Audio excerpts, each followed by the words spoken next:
Hello guys, हमारे channel पर आपका स्वागत है। अगर आपको वीडियोस पसंद आ रही है तो प्लीज़ लाइक करें, कमेंट करें और शेयर करें। अगर आपने चैनल को अभी तक सब्सक्राइब नहीं किया है तो प्लीज़ चैनल को सब्सक्राइब करें। आशीष ने अनिका को एक और नाम दिया था जो उन 5 लोगों में शामिल था जो पावर ड्रग लेने के बावजूद अब तक जिंदा बचा था। उसका नाम था स्पेसी। और अनिका यह बात अच्छी तरह से जानती थी कि स्पेसी एक कंप्यूटर जीनियस था। अनिका ये अच्छी तरह से देख चुकी थी कि स्पेसी इस दुनिया का सबसे बेहतरीन हैकर था। तो क्या स्पेसी ही वह इंसान था जो शक्तिशाली गेंडे की मदद कर रहा था? और अगर यह बात सच थी तो फिर इन दोनों लोगों की टीम दुनिया के लिए बेहद खतरनाक साबित हो सकती थी, क्योंकि एक तरफ शक्तिशाली गेंडा था जिसके शरीर के अंदर पावर ड्रग ने ऐसी गजब की ताकत पैदा कर दी थी कि वह एक पूरी फौज पर अकेला भारी पड़ सकता था, और दूसरी तरफ स्पेसी था जिसकी दिमागी शक्ति इतनी बढ़ गई थी कि दुनिया का सबसे बड़ा इंटेलिजेंस ऑफिसर भी उसका मुकाबला नहीं कर सकता था। ऐसे दो खतरनाक लोगों की टीम दुनिया में क्या बर्बादी फैला सकती थी, यह सोच सोचकर अनिका का जी घबराने लगा था। सारी सिचुएशन का जायजा लेने के बाद भूमिका ने अनिका से कहा, मेरे ख्याल से अब इस केस को हम लोग अपने हिसाब से हैंडल करेंगे। तुम दोनों अब जा सकते हो। भूमिका की बात सुनते ही निखिल बड़ी ही इनोसेंटली भूमिका को देखता रहा। फिर कुछ देर मन ही मन सोचने के बाद निखिल ने भूमिका से कहा, मुझे लगता है अभी भी तुम्हें मेरी ज़रूरत पड़ सकती है। मैं यहाँ तुम्हारे साथ रुककर इस केस को सॉल्व करने में तुम्हारी मदद कर सकता हूँ।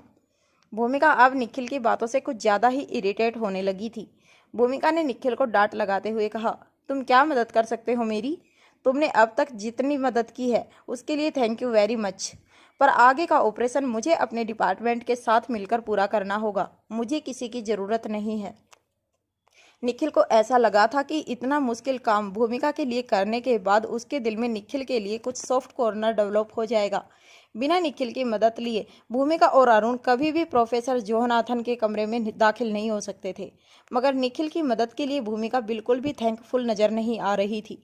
भूमिका का ऐसा बर्ताव देखकर निखिल के दिल पर पड़ी चोट गहरी होती जा रही थी, मगर किसी भी हालत में निखिल भूमिका को छोड़कर वहां से जाना नहीं चाहता था। वह किसी भी तरह भूमिका को कन्विंस करना चाहता था कि भूमिका निखिल को भी अपने साथ रहने दे।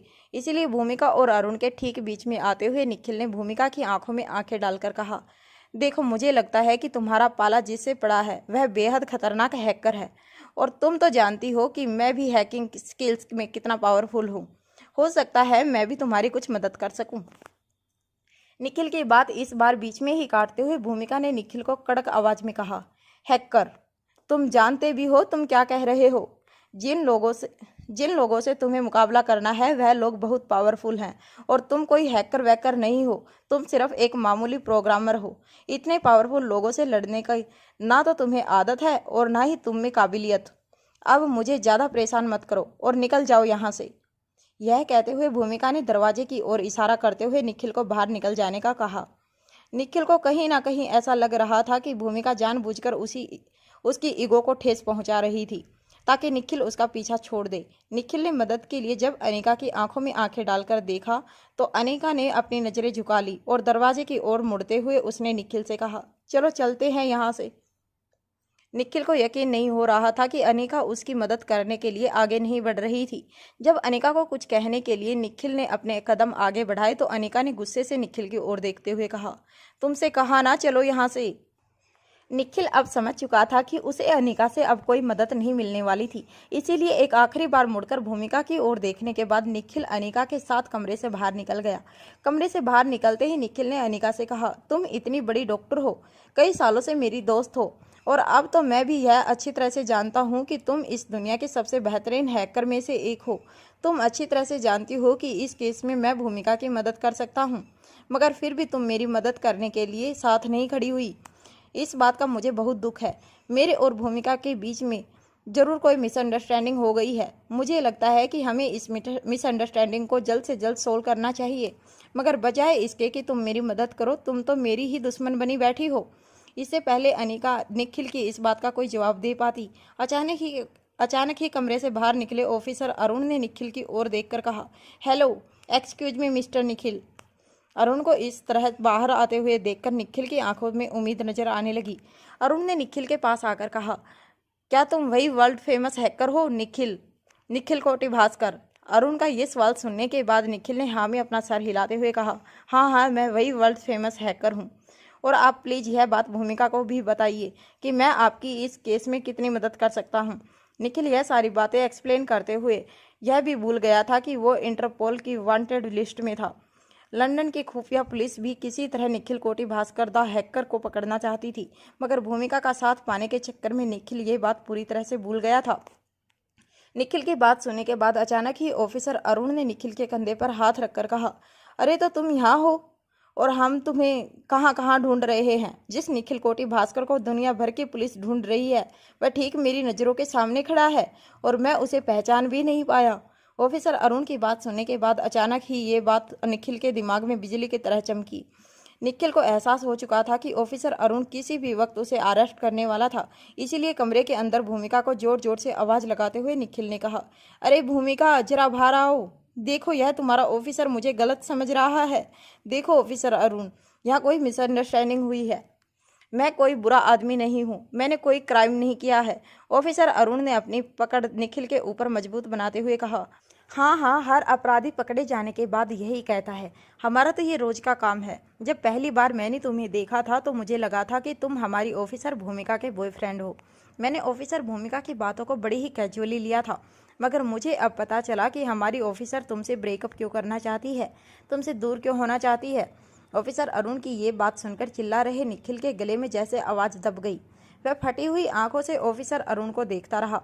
ऑफिसर अरुण ने अपनी बात आगे बढ़ाते हुए निखिल से कहा, अब मैं समझा कि ऑफिसर भूमिका तुमसे दूर क्यों होना चाहती है। निखिल भी पिछले कई दिनों से इसी सवाल का जवाब सुनना चाहता था। निखिल ने अटकती हुई आवाज़ में ऑफिसर अरुण से पूछा, क्या पता चला है तुम्हें? जरा मुझे भी बताओ। मैं भी जानना चाहता हूँ कि आखिर किसी भी गलती के बिना ब्रेकअप करने की क्या वजह हो सकती है। भूमिका मुझसे दूर क्यों होना चाहती है, यह बात तो मैं भी जानना चाहता हूँ। हालांकि निखिल खुद भी यह बात अच्छी तरह से जानता था कि उसने जो साइबर क्राइम किया था वह कोई बहुत बड़ा जुर्म नहीं था, मगर उसकी हैकिंग एबिलिटी देखते हुए खुद इंटरपोल को उसके काम करने का तरीका बहुत अच्छा लगा था। इसलिए उसे एक छोटे मोटे कॉर्पोरेट केस में फंसाकर उसका नाम साइबर सिक्योरिटी के मोस्ट वांटेड स्कैमर्स की लिस्ट में डाल दिया। और इसीलिए निखिल कभी देश छोड़कर बाहर अबॉर्ड ट्रैवल नहीं करने जाया करता था, क्योंकि वह जानता था कि इंटरपोल उसे हर कंट्री में ढूंढ रही थी। इंटरपोल हाथ धोकर निखिल कोटी भास्कर के पीछे बस इसलिए पड़ी थी क्योंकि वो लोग चाहते थे कि निखिल उनके साथ मिलकर काम करे, मगर निखिल ने पहले ही उनके ऑफर को रिजेक्ट कर दिया था। अब इंटरपोल वाले भी इतनी आसानी से निखिल को जाने देने वाले नहीं थे। निखिल ये भी अच्छी तरह से जानता था कि अगर उसे अरेस्ट भी किया जाता है तो ज़्यादा से ज़्यादा कॉर्पोरेट साइबर सिक्योरिटी स्कैम के जुर्म में उसे 3 से 4 महीने की सज़ा हो सकती थी, मगर एक शरीफ वेल एजुकेटेड लड़का होने की वजह से निखिल बिना किसी जुर्म के ये 4 महीने की सज़ा भी नहीं काटना चाहता था। और इसीलिए निखिल आउट ऑफ इंडिया की विजिट अवॉइड करता था। मगर भूमिका को वापस पाने के लिए निखिल ये रिस्क उठाने के लिए भी तैयार हो गया था। ऑफिसर अरुण की ग्रिप निखिल के कंधों पर भी ज़्यादा मजबूत हो गई थी। ऑफिसर अरुण ने इतनी मजबूती से निखिल का कंधा पकड़ रखा था कि निखिल के कंधे में दर्द महसूस होने लगा था, मगर फिर भी निखिल काफ़ी उम्मीदों के साथ ऑफिसर अरुण की आंखों में आंखें डालकर देख रहा था। वह जवाब जानना चाहता था कि आखिर भूमिका ने उसे क्यों अचानक ही छोड़ दिया था। ऑफिसर अरुण ने अब ज़्यादा सस्पेंस ना बनाते हुए निखिल से कहा, ठीक है, चलो, मैं जानता हूँ कि ऑफिसर भूमिका तो तुम्हें सच नहीं बताएगी, मगर मैं तुम्हें सच बता देता हूँ कि आखिर क्यों ऑफिसर भूमिका ने तुम्हें अचानक अपनी ज़िंदगी से उखाड़कर बाहर फेंक दिया है। देखो, सच बात तो यह है कि तुम और ऑफिसर भूमिका ज़िंदगी में कभी एक नहीं हो सकते, क्योंकि इससे पहले कि ऑफिसर अरुण आगे कुछ कह पाता, भूमिका की ऊंची आवाज़ निखिल के कानों पर पड़ी। भूमिका ने अरुण से कहा, देखो, फिजूल की बातें करके टाइम वेस्ट मत करो। तुम्हारा टाइम और तुम्हारी एनर्जी डिपार्टमेंट के लिए बहुत ज़रूरी है। ये इंसान अब हमारे काम में रुकावट बन रहा है, इसके पीछे अब अपना टाइम और अपनी सांसें वेस्ट मत करो। इस बार जब निखिल ने गौर से भूमिका की आंखों में देखा तो भूमिका की आंखों में उसे अपने लिए काफ़ी नफरत और इरिटेशन नजर आ रही थी। भूमिका ने अपनी दोनों मुठियां कसते हुए ऑफिसर अरुण से कहा, ऑफिसर, एक काम करो, लोकल पुलिस को यहाँ बुला लो और इस लड़के को लोकल पुलिस के हवाले कर दो। वह लोग इसका केस हैंडल कर लेंगे। हमें हमारे इस इम्पोर्टेंट मिशन में कोई रुकावट नहीं चाहिए। इस वक्त हमारा मेन फोकस ये होना चाहिए कि हमें किसी भी तरह से उस शक्तिशाली गेंडे को अरेस्ट करना है। भूमिका ऑर्डर मिलते ही अरुण ने उसे सैल्यूट करते हुए कहा, ठीक है ऑफिसर, जैसा आप कहें। अब इससे पहले कि निखिल कुछ कह पाता, ऑफिसर अरुण ने निखिल के दोनों हाथ उसकी कमर के पीछे किए और झट से अपनी जेब से हथकड़ी निकालकर निखिल के हाथों में हथकड़ी बांध दी। निखिल बस बेबस होकर भूमिका को देखता रहा। भूमिका भी बड़ी ही कैजुअली निखिल को अरेस्ट होते हुए देख रही थी। तभी निखिल ने भूमिका से कहा, देखो तुम अच्छी तरह से जानती हो कि मुझसे जो जुर्म हुआ है वो सिर्फ एक कॉर्पोरेट जुर्म है, और वो भी बाय मिस्टेक। मेरी उस मिस्टेक की वजह से किसी को भी कोई नुकसान नहीं पहुंच सकता है। हालांकि भूमिका भी जानती थी कि निखिल की ये बात सच थी, मगर निखिल की बात को बीच में ही काटते हुए भूमिका ने कहा, तुम्हारा जुर्म कैसा है कैसा नहीं है यह तुम डिसाइड मत करो। इसे डिसाइड करने के लिए कोर्ट मौजूद है, और अब जो कुछ भी होगा तुम्हारे साथ वह लीगली ही होगा। भूमिका के इस बर्ताव पर निखिल के आंखों में आंसू नजर आने लगे थे। निखिल रिक्वेस्ट करता रहा भूमिका से, प्लीज प्लीज भूमिका, मेरे साथ ऐसा मत करो। प्लीज बताओ मुझे कि क्या हुआ है तुम्हें, तुम इस तरह से मुझे डंप करना क्यों चाहती हो। भूमिका निखिल की बातों को बिल्कुल अनसुना कर रही थी। वो कैजुअली कॉरिडोर में यहाँ वहाँ देखने लगी। निखिल चाहकर भी ऑफिसर अरुण की गिरफ्त से अपने आप को नहीं छुड़ा सकता था, क्योंकि ऑफिसर अरुण उसके सामने काफ़ी ज़्यादा ताकतवर थे। तब ऑफिसर अरुण फाइनली निखिल को अरेस्ट करके वहाँ से ले गई। तब अनिका, जो यह सब कुछ देखकर पहले से काफ़ी शौक हो गई थी, वो भूमिका के पास आई। अनिका ने भूमिका के कंधे पर हाथ रखकर पूछा, क्या हुआ भूमिका, तुम इस तरह उसके साथ बर्ताव क्यों कर रही हो। जब भूमिका ने मुड़ के अनिका की ओर देखा, तब अनिका ये देखकर हैरान हो गई कि भूमिका की आंखों में आंसू थे। भूमिका की आंखों में आंसू देखकर अनिका इतना तो समझ गई थी कि भूमिका जरूर अपने दिल में कुछ छुपा रही थी। निखिल को अपने आप से दूर करके निखिल को धोखा देना भूमिका का मकसद नहीं था, मगर भूमिका जानबूझकर निखिल को अपने आप से दूर कर रही थी। अनिका जानना चाहती थी कि भूमिका आखिर ऐसा क्यों कर रही थी, मगर इससे पहले कि अनिका भूमिका का कोई सवाल पूछ पाती, भूमिका ने अनिका से कहा, कभी कभी इंसान कोई गलती नहीं करता, फिर भी उसे सजा मिलती है। इंसान की शक्ति, जिसे वह अपनी ताकत समझता है, कभी कभी वही उसका सबसे बड़ा दुश्मन बन जाती है। जिसे वह अपनी ताकत समझ बैठता है, वही उसकी जिंदगी की सबसे बड़ी गलती होती है। अनिका इससे पहले कि भूमिका को आगे कुछ पूछ पाती, भूमिका अनिका से नजरें चुराकर वहां से चली गई। जाते जाते भूमिका ने अनिका से सिर्फ इतना कहा, मैं जा रही हूँ प्रोफेसर जोनाथन की लाश ढूंढने। अगर हमें आज रात तक सबूत नहीं मिला तो मुझे लगता है कि कल सवेरे का सूरज निकलते ही हमें यूनिवर्सिटी कैंपस खाली करना होगा, और अगर ऐसा हुआ तो यहाँ के बच्चों की और स्टाफ की सिक्योरिटी सचमुच खतरे में पड़ सकती है। अनिका इतना तो जान चुकी थी कि भूमिका निखिल से नफरत नहीं करती थी, मगर अनिका ये नहीं समझ पा रही थी कि आखिर भूमिका ने निखिल को अरेस्ट करने का ऑर्डर क्यों दिया था। जब अनिका ने मन ही मन कुछ देर तक सोचा, तब उसे अचानक एक बात स्ट्राइक हुई। अनिका तेजी से दौड़कर अरुण और निखिल के पीछे गई। अनिका जब बिल्डिंग से बाहर निकली तो अनिका ने देखा कि अरुण एक सुनसान रास्ते से निखिल को ले जा रहा था। निखिल के दोनों हाथ बंधे हुए थे। अनिका बड़ी ही तेजी से निखिल और ऑफिसर अरुण का पीछा करने लगी। अचानक कुछ देर चलने के बाद ऑफिसर अरुण ने निखिल की ओर देखकर कहा, मैं अभी टॉयलेट जाकर आता हूँ, तुम यहीं रुकना और भागने की कोशिश मत करना। निखिल अपना सर झुकाकर वहीं खड़ा रह गया और ऑफिसर अरुण निखिल को वहां अकेले छोड़कर वॉशरूम के अंदर चला गया। अनिका को सिग्नल मिल चुका था कि ये सब कुछ एक प्लान था। भूमिका चाहती थी कि किसी तरह निखिल हिरासत से भाग निकले, और उसके बाद भूमिका निखिल से अपना पीछा छुड़ाने में भी कामयाब हो सकती थी और निखिल को इंटरपोल के चुंगल से भी बाहर निकाल सकती थी। दरअसल भूमिका निखिल को कोई कंप्लेंट ही नहीं करने वाली थी, और ना ही ऑफिसर अरुण का ऐसा कोई इरादा था। निखिल को अकेला खड़ा देखकर अनिका तेजी से निखिल के पास आई और कहने लगी, चलो जल्दी चलो, हमें जाना है यहाँ से। अनिका ने जैसे ही निखिल का हाथ पकड़ा, निखिल ने अपना हाथ झटकते हुए अनिका से कहा, नहीं, मुझे यहीं रुकना है, ऑफिसर अरुण मुझे यहाँ छोड़कर गए हैं। अनिका ने तेज सांसें लेते हुए निखिल से कहा, अरे यही मौका है हमारे पास, चलो भाग चलो यहाँ से।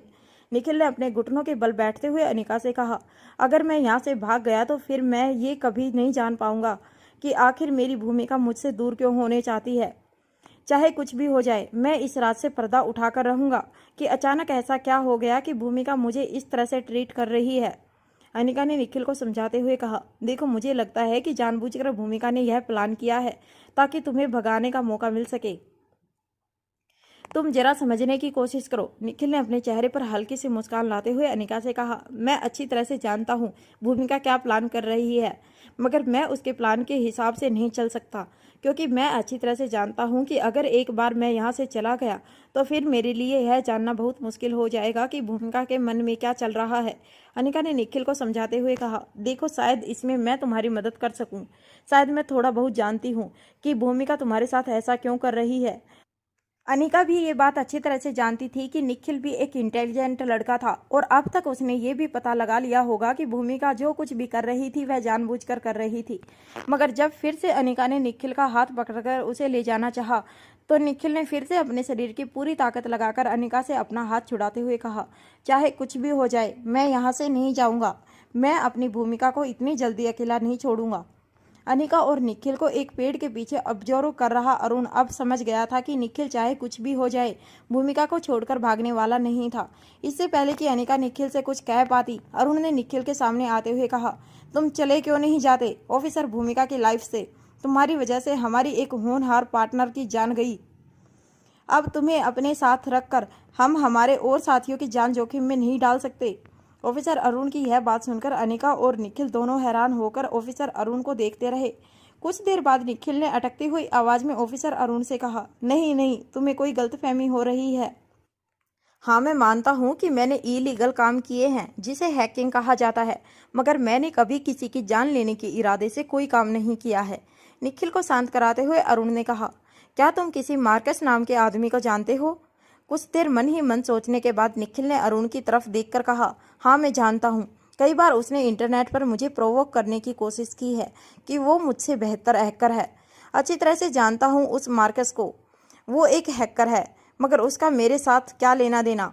निखिल की इस बात का जवाब देते हुए ऑफिसर अरुण ने कहा, वो मेरा और मेरे ऑफिसर भूमिका का पार्टनर था।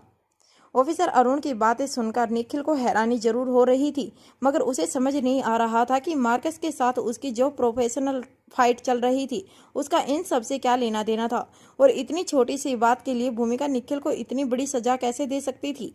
निखिल ने अपनी हैरानी ऑफिसर अरुण को दिखाते हुए कहा, लेकिन इन सारी बातों का मेरे ब्रेकअप के साथ क्या लेना देना है? इससे पहले कि निखिल अपनी बात पूरी कर पाता, ऑफिसर अरुण ने अपनी आवाज ऊंची करते हुए निखिल से कहा, है बहुत गहरा नाता है इन सारी बातों का और तुम्हारे और ऑफिसर भूमिका के रिलेशनशिप का। अनिका भी बिल्कुल उनके पास खड़ी सारी बातें बिल्कुल ध्यान से सुन रही थी। ऑफिसर अरुण ने अपनी बात आगे बढ़ाते हुए निखिल की आंखों में आंखें डालकर कहा, क्या तुम्हें याद है कि आज से 5 महीने पहले तुमने किसी का मोबाइल फ़ोन नंबर हैक करके उसकी लोकेशन के बारे में किसी को जानकारी दी थी और उसके बदले में तुम्हें मोटी तगड़ी रकम भी मिली थी? हालांकि निखिल ऐसे छोटे मोटे काम करता था कमीशन के बदले। कई कंपनियां और कई इंडिविजुअल लोग निखिल को अप्रोच करके छोटी मोटी हैकिंग करवा के इन्फॉर्मेशन निकलवाते थे और बदले में निखिल को पैसे भी देते थे, मगर निखिल ने आज तक कभी कोई ऐसा काम नहीं किया था जिसे इमोरल कहा जा सके। निखिल सबसे पहले हैकिंग की वजह पूछता था और उसके बाद ही जब उसे इस बात की तसल्ली हो जाती थी कि उसकी हैकिंग से समाज पर किसी भी तरह का दुष्परिणाम नहीं पड़ने वाला था, तभी वह कुछ पैसों के बदले अपने क्लाइंट का काम किया करता था। जब ऑफिसर अरुण की बातें निखिल ने गौर से सुनी तब अचानक निखिल ने ऑफिसर अरुण की ओर देखकर पूछा, क्या मैंने जो मोबाइल नंबर हैक किया था वह मार्कस का था? ऑफिसर अरुण ने निखिल की बात का जवाब देते हुए कहा, नहीं, वह फ़ोन नंबर ऑफिसर भूमिका का था। भूमिका का नाम सुनते ही निखिल के चेहरे का रंग उड़ गया। उसे समझ नहीं आ रहा था कि कब उसने यह सब कुछ किया था। ऑफिसर अरुण ने पूरी बात समझाते हुए निखिल से कहा, मेरी कहानी को बड़े गौर से सुनना। मैं, ऑफिसर भूमिका और मार्कस, हम तीनों पार्टनर थे। हम तीनों साथ ही काम किया करते थे। मुश्किल से मुश्किल मिशन पर हम तीनों एक साथ जाया करते थे। ये कहा जा सकता था कि हम तीनों बेस्ट फ्रेंड बन चुके थे, मगर मार्कस के लिए भूमिका कुछ और थी। मार्कस भूमिका से प्यार करता था, हालांकि भूमिका ने कभी अपने दिल की बात खुलकर मार्कस से कही नहीं थी। मैं तो आज भी नहीं जान पाया कि भूमिका आखिर मार्कस से प्यार करती थी या नहीं, और मार्कस भी कभी यह बात नहीं जान पाया। अपनी बात कहने के बाद अरुण कुछ देर तक खामोश वहीं खड़ा रहा और अरुण की खामोशी देखकर निखिल ने अरुण से पूछा, मगर क्यों नहीं जान पाया? अगर भूमिका मुझे नहीं उसे प्यार करती है तो मैं खुशी खुशी उन दोनों के रास्ते से हट जाने के लिए तैयार हूँ, मगर भूमिका एक बार कहे तो सही कि वह मुझे प्यार करती है या मार्कस को। फिर से निखिल की बात को बीच में काटते हुए अरुण ने कहा, मार्कस अब कभी नहीं जान पाएगा कि भूमिका उससे प्यार करती भी थी या नहीं, क्योंकि मार्कस मर चुका है। मार्कस की मौत की खबर सुनकर निखिल के होश उड़ गए। निखिल बस फटी हुई आंखों से ऑफिसर अरुण को देखता रहा। ऑफिसर अरुण ने कुछ देर बाद अपनी कहानी आगे बढ़ाते हुए कहा, क्या तुम्हें याद है कि आज से 4 या 5 महीने पहले तुम्हें किसी ने इस नंबर को हैक करने को कहा था। जब ऑफिसर अरुण के हाथ में पकड़ी हुई चिट्ठी में निखिल ने वह नंबर देखा तब उसे धुंधला धुंधला सा कुछ याद आने लगा। कुछ देर तक अपने दिमाग पर जोर डालने के बाद निखिल ने ऑफिसर अरुण से कहा, हाँ याद आ गया, यह नंबर मुझे अच्छी तरह से याद है।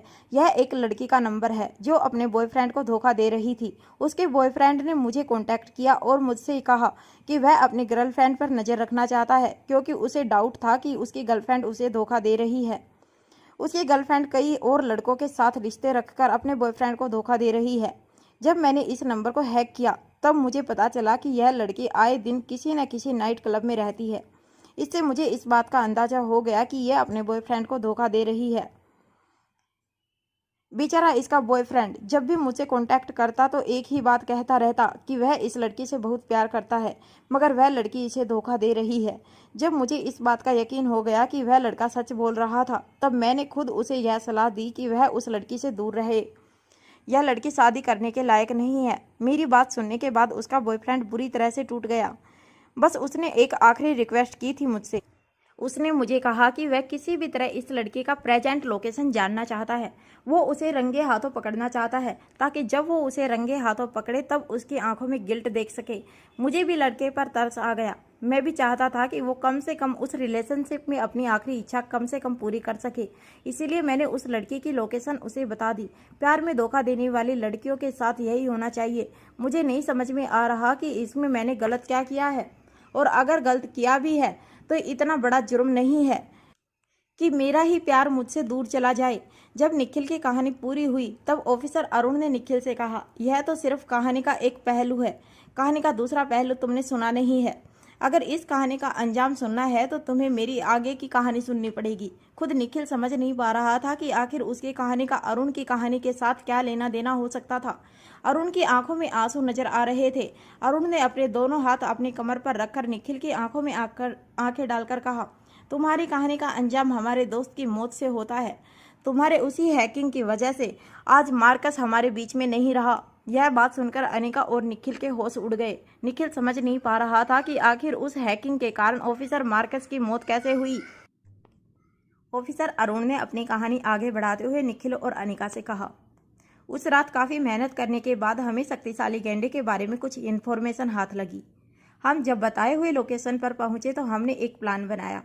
प्लान के तहत भूमिका अकेली ही अंदर जाने वाली थी। वह जगह एक नाइट क्लब थी और हमें इन्फॉर्मेशन मिली थी कि शक्तिशाली गेंडा वहां मौजूद था। इसीलिए उसे अरेस्ट करने के लिए हम तीनों भेष बदलकर वहां पर जा पहुंचे। भूमिका अकेले ही नाइट क्लब में जाने वाली थी और शक्तिशाली गेंडे के बारे में कुछ भी पता चलने पर हमें सिग्नल करने वाली थी। मार्कस ने बड़ी ही सावधानी से भूमिका के फ़ोन में वह चिप लगा दी थी जिसके जरिए वह हमें सिग्नल भेज सकती थी। भूमिका अकेले ही उस अंडरग्राउंड क्लब में चली गई। काफ़ी देर तक हम लोग बाहर खड़े उसका इंतजार करते रहे, मगर ना तो भूमिका बाहर आई और ना ही उसका कोई सिग्नल आया। मार्कस बहुत बेचैन हो गया। उसे भूमिका की सिक्योरिटी की चिंता होने लगी। हमने जब भूमिका को कांटेक्ट करने की कोशिश की तब हमें पता चला कि भूमिका का सेल फोन भी अनरीचेबल है। जब मार्कस को इस बात का अंदाजा हुआ तब वह खुद नाइट क्लब में चला गया। कुछ देर बाद ऑफिसर भूमिका बाहर आई। मैंने ऑफिसर भूमिका से पूछा कि मार्कस कहाँ था, तो ऑफिसर भूमिका मार्कस के बारे में कुछ भी नहीं जानती थी। बस कुछ देर बाद नाइट क्लब के पीछे के हिस्से में हमें ऑफिसर मार्कस की लाश मिली। उसे बहुत बुरी तरह से बेरहमी से मारा गया था। और कुछ देर बाद ऑफिसर भूमिका के मोबाइल पर मैसेज भी आने शुरू हो गए जिसमें लिखा था कि तुम जैसी लड़कियों के साथ ऐसा ही होना चाहिए। क्यों मज़ा आया ना सजा पाकर। जब ऑफिसर अरुण की कहानी पूरी हुई तो निखिल के चेहरे के होश उड़ गए थे। उसे समझ नहीं आ रहा था कि उसकी छोटी सी गलती की वजह से किसी की जान जा सकती थी। निखिल ने वह मैसेज भी उस नंबर पर सिर्फ इसलिए किए थे क्योंकि वह जानता था कि वह जिस लड़की का नंबर हैक कर चुका था वह लड़की एक धोखेबाज लड़की थी जो अपने बॉयफ्रेंड को धोखा देकर हर रात किसी लड़के के साथ संबंध बनाती थी। और इसीलिए निखिल ने उस नंबर पर वैसे मैसेज भेजे थे। मगर वह नहीं जानता था कि वह उस लड़की को जिस तरह के मैसेज भेज रहा था उसका क्या असर होने वाला था। वह नहीं जानता था कि उसकी एक हैकिंग की वजह से किसी होनहार ऑफिसर की जान जा चुकी थी। और निखिल ने यह तो कभी सपने में भी नहीं सोचा था कि वह लड़की और कोई नहीं बल्कि भूमिका होगी। कहानी सुनने के बाद अनिका को भी पता चल चुका था कि आखिर इतने साल तक भूमिका कहाँ गायब थी और इतने सालों बाद अचानक भूमिका ने इंडिया में पोस्टिंग क्यों ली थी। भूमिका शायद मार्कस की यादों से भागना चाहती थी और शक्तिशाली गेंडे को ढूंढने के पीछे भूमिका के पास अब दो वजह थी। शक्तिशाली गेंडे ने न सिर्फ भूमिका के भाई को मारा था बल्कि भूमिका के एक बहुत अच्छे दोस्त मार्कस की भी जान ले ली थी। निखिल समझ नहीं पा रहा था कि वो आखिर अरुण को क्या कहे। वह बस फटी हुई आंखों से ऑफिसर अरुण को देखता रहा। ऑफिसर अरुण भी गुस्से से लाल आंखें लिए बस कुछ देर तक निखिल को देखता रहा। कुछ देर बाद ऑफिसर अरुण ने निखिल के गाल पर एक जोरदार तमाचा जड़ दिया। निखिल ने भी बिना रिएक्ट किए ऑफिसर का तमाचा खा लिया। निखिल के होठ से खून बहने लगा और आंखों से पानी। उसने कभी सपने में भी नहीं सोचा था कि उसने जिस चीज का एक मामूली सी हैकिंग समझा था वह दरअसल में एक बहुत बड़ा जाल था, किसी की जान लेने के लिए। निखिल के लिए उसी की शक्ति उसका सबसे बड़ा श्राप बन चुकी थी। निखिल की आंखों से लगातार आंसू बह रहे थे और उसके होठों के पास से लगातार खून बह रहा था, मगर निखिल उस वक्त जो शारीरिक दर्द महसूस कर रहा था उससे कहीं ज्यादा दर्द वो अपने सीने में महसूस कर रहा था। उसने कभी सपने में भी नहीं सोचा था कि वह जिसे एक मदद का काम समझ रहा था दरअसल वह काम किसी की जान भी ले सकता था। निखिल को अब इतने दिनों बाद यह बात समझ में आई कि आखिर इंटरपोल इतने छोटे से जुर्म के लिए निखिल के पीछे हाथ धोकर क्यों पड़ा था। दरअसल इंटरपोल अपने ही एक ऑफिसर की मौत का बदला निखिल से लेना चाहता था और शायद भूमिका और ऑफिसर अरुण के कहने पर ही इंटरपोल निखिल के पीछे पड़े थे। निखिल को अपने किए पर बहुत शर्मिंदगी महसूस हो रही थी। वो समझ नहीं पा रहा था कि वह क्या कहे और क्या करे, मगर इतने दर्द में भी निखिल को सिर्फ एक ही बात का एहसास था कि वह भूमिका से बेहद प्यार करता था और वह दुनिया की कोई भी कीमत चुकाकर भूमिका को वापस अपनी जिंदगी में ले आना चाहता था। निखिल लगभग गिड़गिड़ाते हुए ऑफिसर अरुण से पूछने लगा, क्या कोई रास्ता है जिससे मैं अपनी गलती को सुधार सकूं? क्या ऐसा कोई रास्ता नहीं है कि मेरी भूमिका फिर से मेरी जिंदगी में आ जाए? कुछ देर तक अपनी कमर पर हाथ रखने के बाद ऑफिसर अरुण ने निखिल से कहा, हाँ, एक रास्ता है। निखिल बड़ी ही उम्मीद से ऑफिसर अरुण की आंखों में आंखें डालकर उसके जवाब का इंतजार करने लगा। कुछ देर बाद ऑफिसर अरुण ने जवाब देते हुए कहा, एक काम कर सकते हो तुम। अगर तुम हमारे दोस्त, हमारे साथी, हमारे ऑफिसर मार्कस को फिर से जिंदा कर सको तो सब कुछ पहले जैसा जरूर हो सकता है। निखिल की आंखों से लगातार आंसू बह रहे थे। वह जानता था कि वह चाहकर भी यह सब कुछ नहीं कर सकता था। हालांकि उसने जानबूझकर मार्कस की जान नहीं ली थी, मगर निखिल की यह बात अच्छी तरह से जानता था कि उसी की बेवकूफ़ी की वजह से मार्कस ने अपनी जान गंवाई थी। अगर उस रात भूमिका की लोकेशन निखिल ने उस अनजान कॉलर के साथ शेयर नहीं की होती तो शायद मार्कस आज भी जिंदा होता। ऑफिसर अरुण ने अपनी बात आगे बढ़ाते हुए निखिल से कहा, अब चले जाओ यहाँ से, हमेशा हमेशा के लिए। ऑफिसर भूमिका की जिंदगी से दूर हो जाओ तुम। तुम्हारे बारे में पता लगने के बाद हमने तुम्हारी छानबीन की तो हमें इस बात का पता चला कि तुम सिर्फ एक हैकर हो। मार्कस की हत्या के पीछे तुम्हारा कोई हाथ नहीं है, मगर तुम्हारी बेवकूफ़ी की वजह से हमारे ऑफिसर ने अपनी जान गंवा दी और हमें इस बात का हमेशा अफसोस रहेगा कि कानून ने बेवकूफ़ी के लिए कोई सज़ा नहीं लिखी है। मगर हाँ, ऑफिसर भूमिका की नज़रों में तुम्हारी गलती एक कांटे की तरह पूरी जिंदगी चुभती रहेगी। वो जब भी तुम्हें देखेगी उन्हें अपने दोस्त मार्कस की मौत के बारे में ख्याल आने लगेंगे। जब से ऑफिसर भूमिका ने मार्कस की लाश देखी है उनकी जिंदगी का सिर्फ एक ही मकसद रह गया है, उस शक्तिशाली गेंडे की मौत। ऑफिसर अरुण की आंखों में निखिल के लिए भी काफी गुस्सा नजर आ रहा था, मगर वो जानते थे कि निखिल को ट्रैप किया गया है। वह नहीं जानता था कि वह किसकी मदद कर रहा था। निखिल को एक जोरदार तमाचा जड़ने के बाद ऑफिसर अरुण ने अपना गुस्सा निखिल पर उतारने की कोशिश की थी। ऑफिसर अरुण ने कभी सपने में भी नहीं सोचा था कि जिस भूमिका को उनका साथी मार्कस बेहद प्यार करता था वही भूमिका अनजाने में उसी आदमी से प्यार कर बैठेगी जो आदमी मार्कस की मौत के लिए कहीं ना कहीं जिम्मेदार था। भले ही शक्तिशाली गेंडे ने निखिल को ट्रैप किया था, मगर कहीं ना कहीं निखिल जिम्मेदार था मार्कस की मौत का। अगर निखिल ने उस रात भूमिका के फोन की लोकेशन शक्तिशाली गेंडे को नहीं दी होती तो शायद मार्कस आज भी जिंदा होता। मगर यह बात ऑफिसर अरुण भी अच्छी तरह से जानता था कि भूमिका भी कहीं ना कहीं निखिल से उतना ही प्यार करती थी जितना निखिल भूमिका से प्यार करता था। निखिल की हथकड़ियां खोलते हुए ऑफिसर अरुण ने निखिल से कहा, चले जाओ यहाँ से, इसी में हम सबकी भलाई है। मैं ना तो तुम्हें सजा देना चाहता हूँ और ना मैं चाहता हूँ कि तुम्हें कोई सजा मिले, क्योंकि तुमने जो कुछ भी किया है वह तुम्हारा बचपना था। हालांकि तुम्हारे बचपने की वजह से हमने एक बहुत भारी कीमत चुकाई है। मैं बस अब हाथ जोड़कर तुमसे विनती करता हूँ कि तुम यहाँ से चले जाओ। निखिल की हथकड़ियां खोलने के बाद ऑफिसर अरुण अनिका और निखिल को वहीं छोड़कर फिर से अपने कैंपस हेडक्वार्टर्स की ओर चला गया। अरुण के निकले 5 मिनट से ज़्यादा का वक्त बीत चुका था, मगर अनिका और निखिल बस वहीं अपनी अपनी जगह पर खामोश एक दूसरे को देखते रहे। निखिल को समझ नहीं आ रहा था कि उसके साथ अभी अभी जो कुछ भी हुआ था वह कोई बुरा सपना था या हकीकत। निखिल इतना बेवकूफ़ कैसे हो सकता था? अनजाने में ही सही उसने इतने खतरनाक आदमी की मदद कैसे की थी? यह बात खुद निखिल की समझ में नहीं आ रही थी। निखिल उस रात को कोस रहा था जब उसने उस शक्तिशाली गेंडे की मदद की थी। अगर निखिल के बस में होता तो वह पीछे जाकर अपनी गलती को सुधार सकता था और किसी न किसी तरह से अपने किए को मिटाकर मार्कस को जिंदा भी कर सकता था। मगर वह जानता था कि वह सिर्फ एक आम इंसान था। कुदरत के किए को मिटाने की शक्ति निखिल में नहीं थी। पूरी कहानी अच्छी तरह से सुनने के बाद अनिका को भी कहीं ना कहीं मार्कस पर बहुत तरस आ रहा था। साथ ही साथ अनिका को निखिल पर भी तरस आ रहा था। वह जानती थी कि निखिल ने सब कुछ जानबूझकर नहीं किया था, मगर जो हुआ था वह इतना भयानक था कि निखिल की गलती को इतनी आसानी से भुलाया भी नहीं जा सकता था। अब अगर किसी चीज़ को भुलाया जा सकता था तो वह था निखिल और भूमिका का रिश्ता। अनिका धीरे से निखिल के पास आई और दबी हुई आवाज़ में निखिल से कहने लगी, मुझे लगता है हमें यूनिवर्सिटी से निकल जाना चाहिए। निखिल भी इस बार बिना किसी आर्गुमेंट के अनिका को फॉलो करते हुए अपना सर झुकाए चलता रहा। यूनिवर्सिटी गेट से निकलने के बाद अनिका निखिल को उसके होटल में ले गई। ना पूरे रास्ते अनिका ने निखिल से बात की और ना ही निखिल ने अनिका से कुछ कहने की कोशिश की। बस अपने होटल के कमरे में जाने के बाद निखिल ने अपना सामान पैक किया और होटल से निकलकर टैक्सी में बैठकर वहां से चला गया। निखिल को जाता हुआ देखकर अनिका मन ही मन सोचने लगी कि यह भूमिका और निखिल के रिश्ते का अंत था। जब अनिका ने मुड़कर पीछे देखा तो अचानक अनिका की नज़र बिल्डिंग के ठीक पीछे छिपी भूमिका पर पड़ी। भूमिका कहीं दूर से निखिल पर नज़र बनाए हुए थी। भूमिका की आंखों में इमोशंस देखकर अनिका इतना तो समझ चुकी थी कि भूमिका चाहकर भी अब निखिल के साथ नहीं रह सकती थी, क्योंकि भूमिका मन ही मन सोचने लगी थी कि अगर सब कुछ जानने के बाद भूमिका ने निखिल के साथ रिलेशनशिप में अपने कदम आगे बढ़ाए तो कहीं ना कहीं वह अपने मरे हुए दोस्त मार्कस को धोखा दे रही थी, क्योंकि चाहे अनजाने में ही सही मार्कस की जान निखिल की वजह से ही गई थी। वह मार्कस को जो भूमिका से बेहद प्यार करता था, वह मार्कस जो भूमिका को हमेशा खुश देखना चाहता था, वह मार्कस जिसने भूमिका की सिक्योरिटी के लिए अपनी जान गंवा दी थी।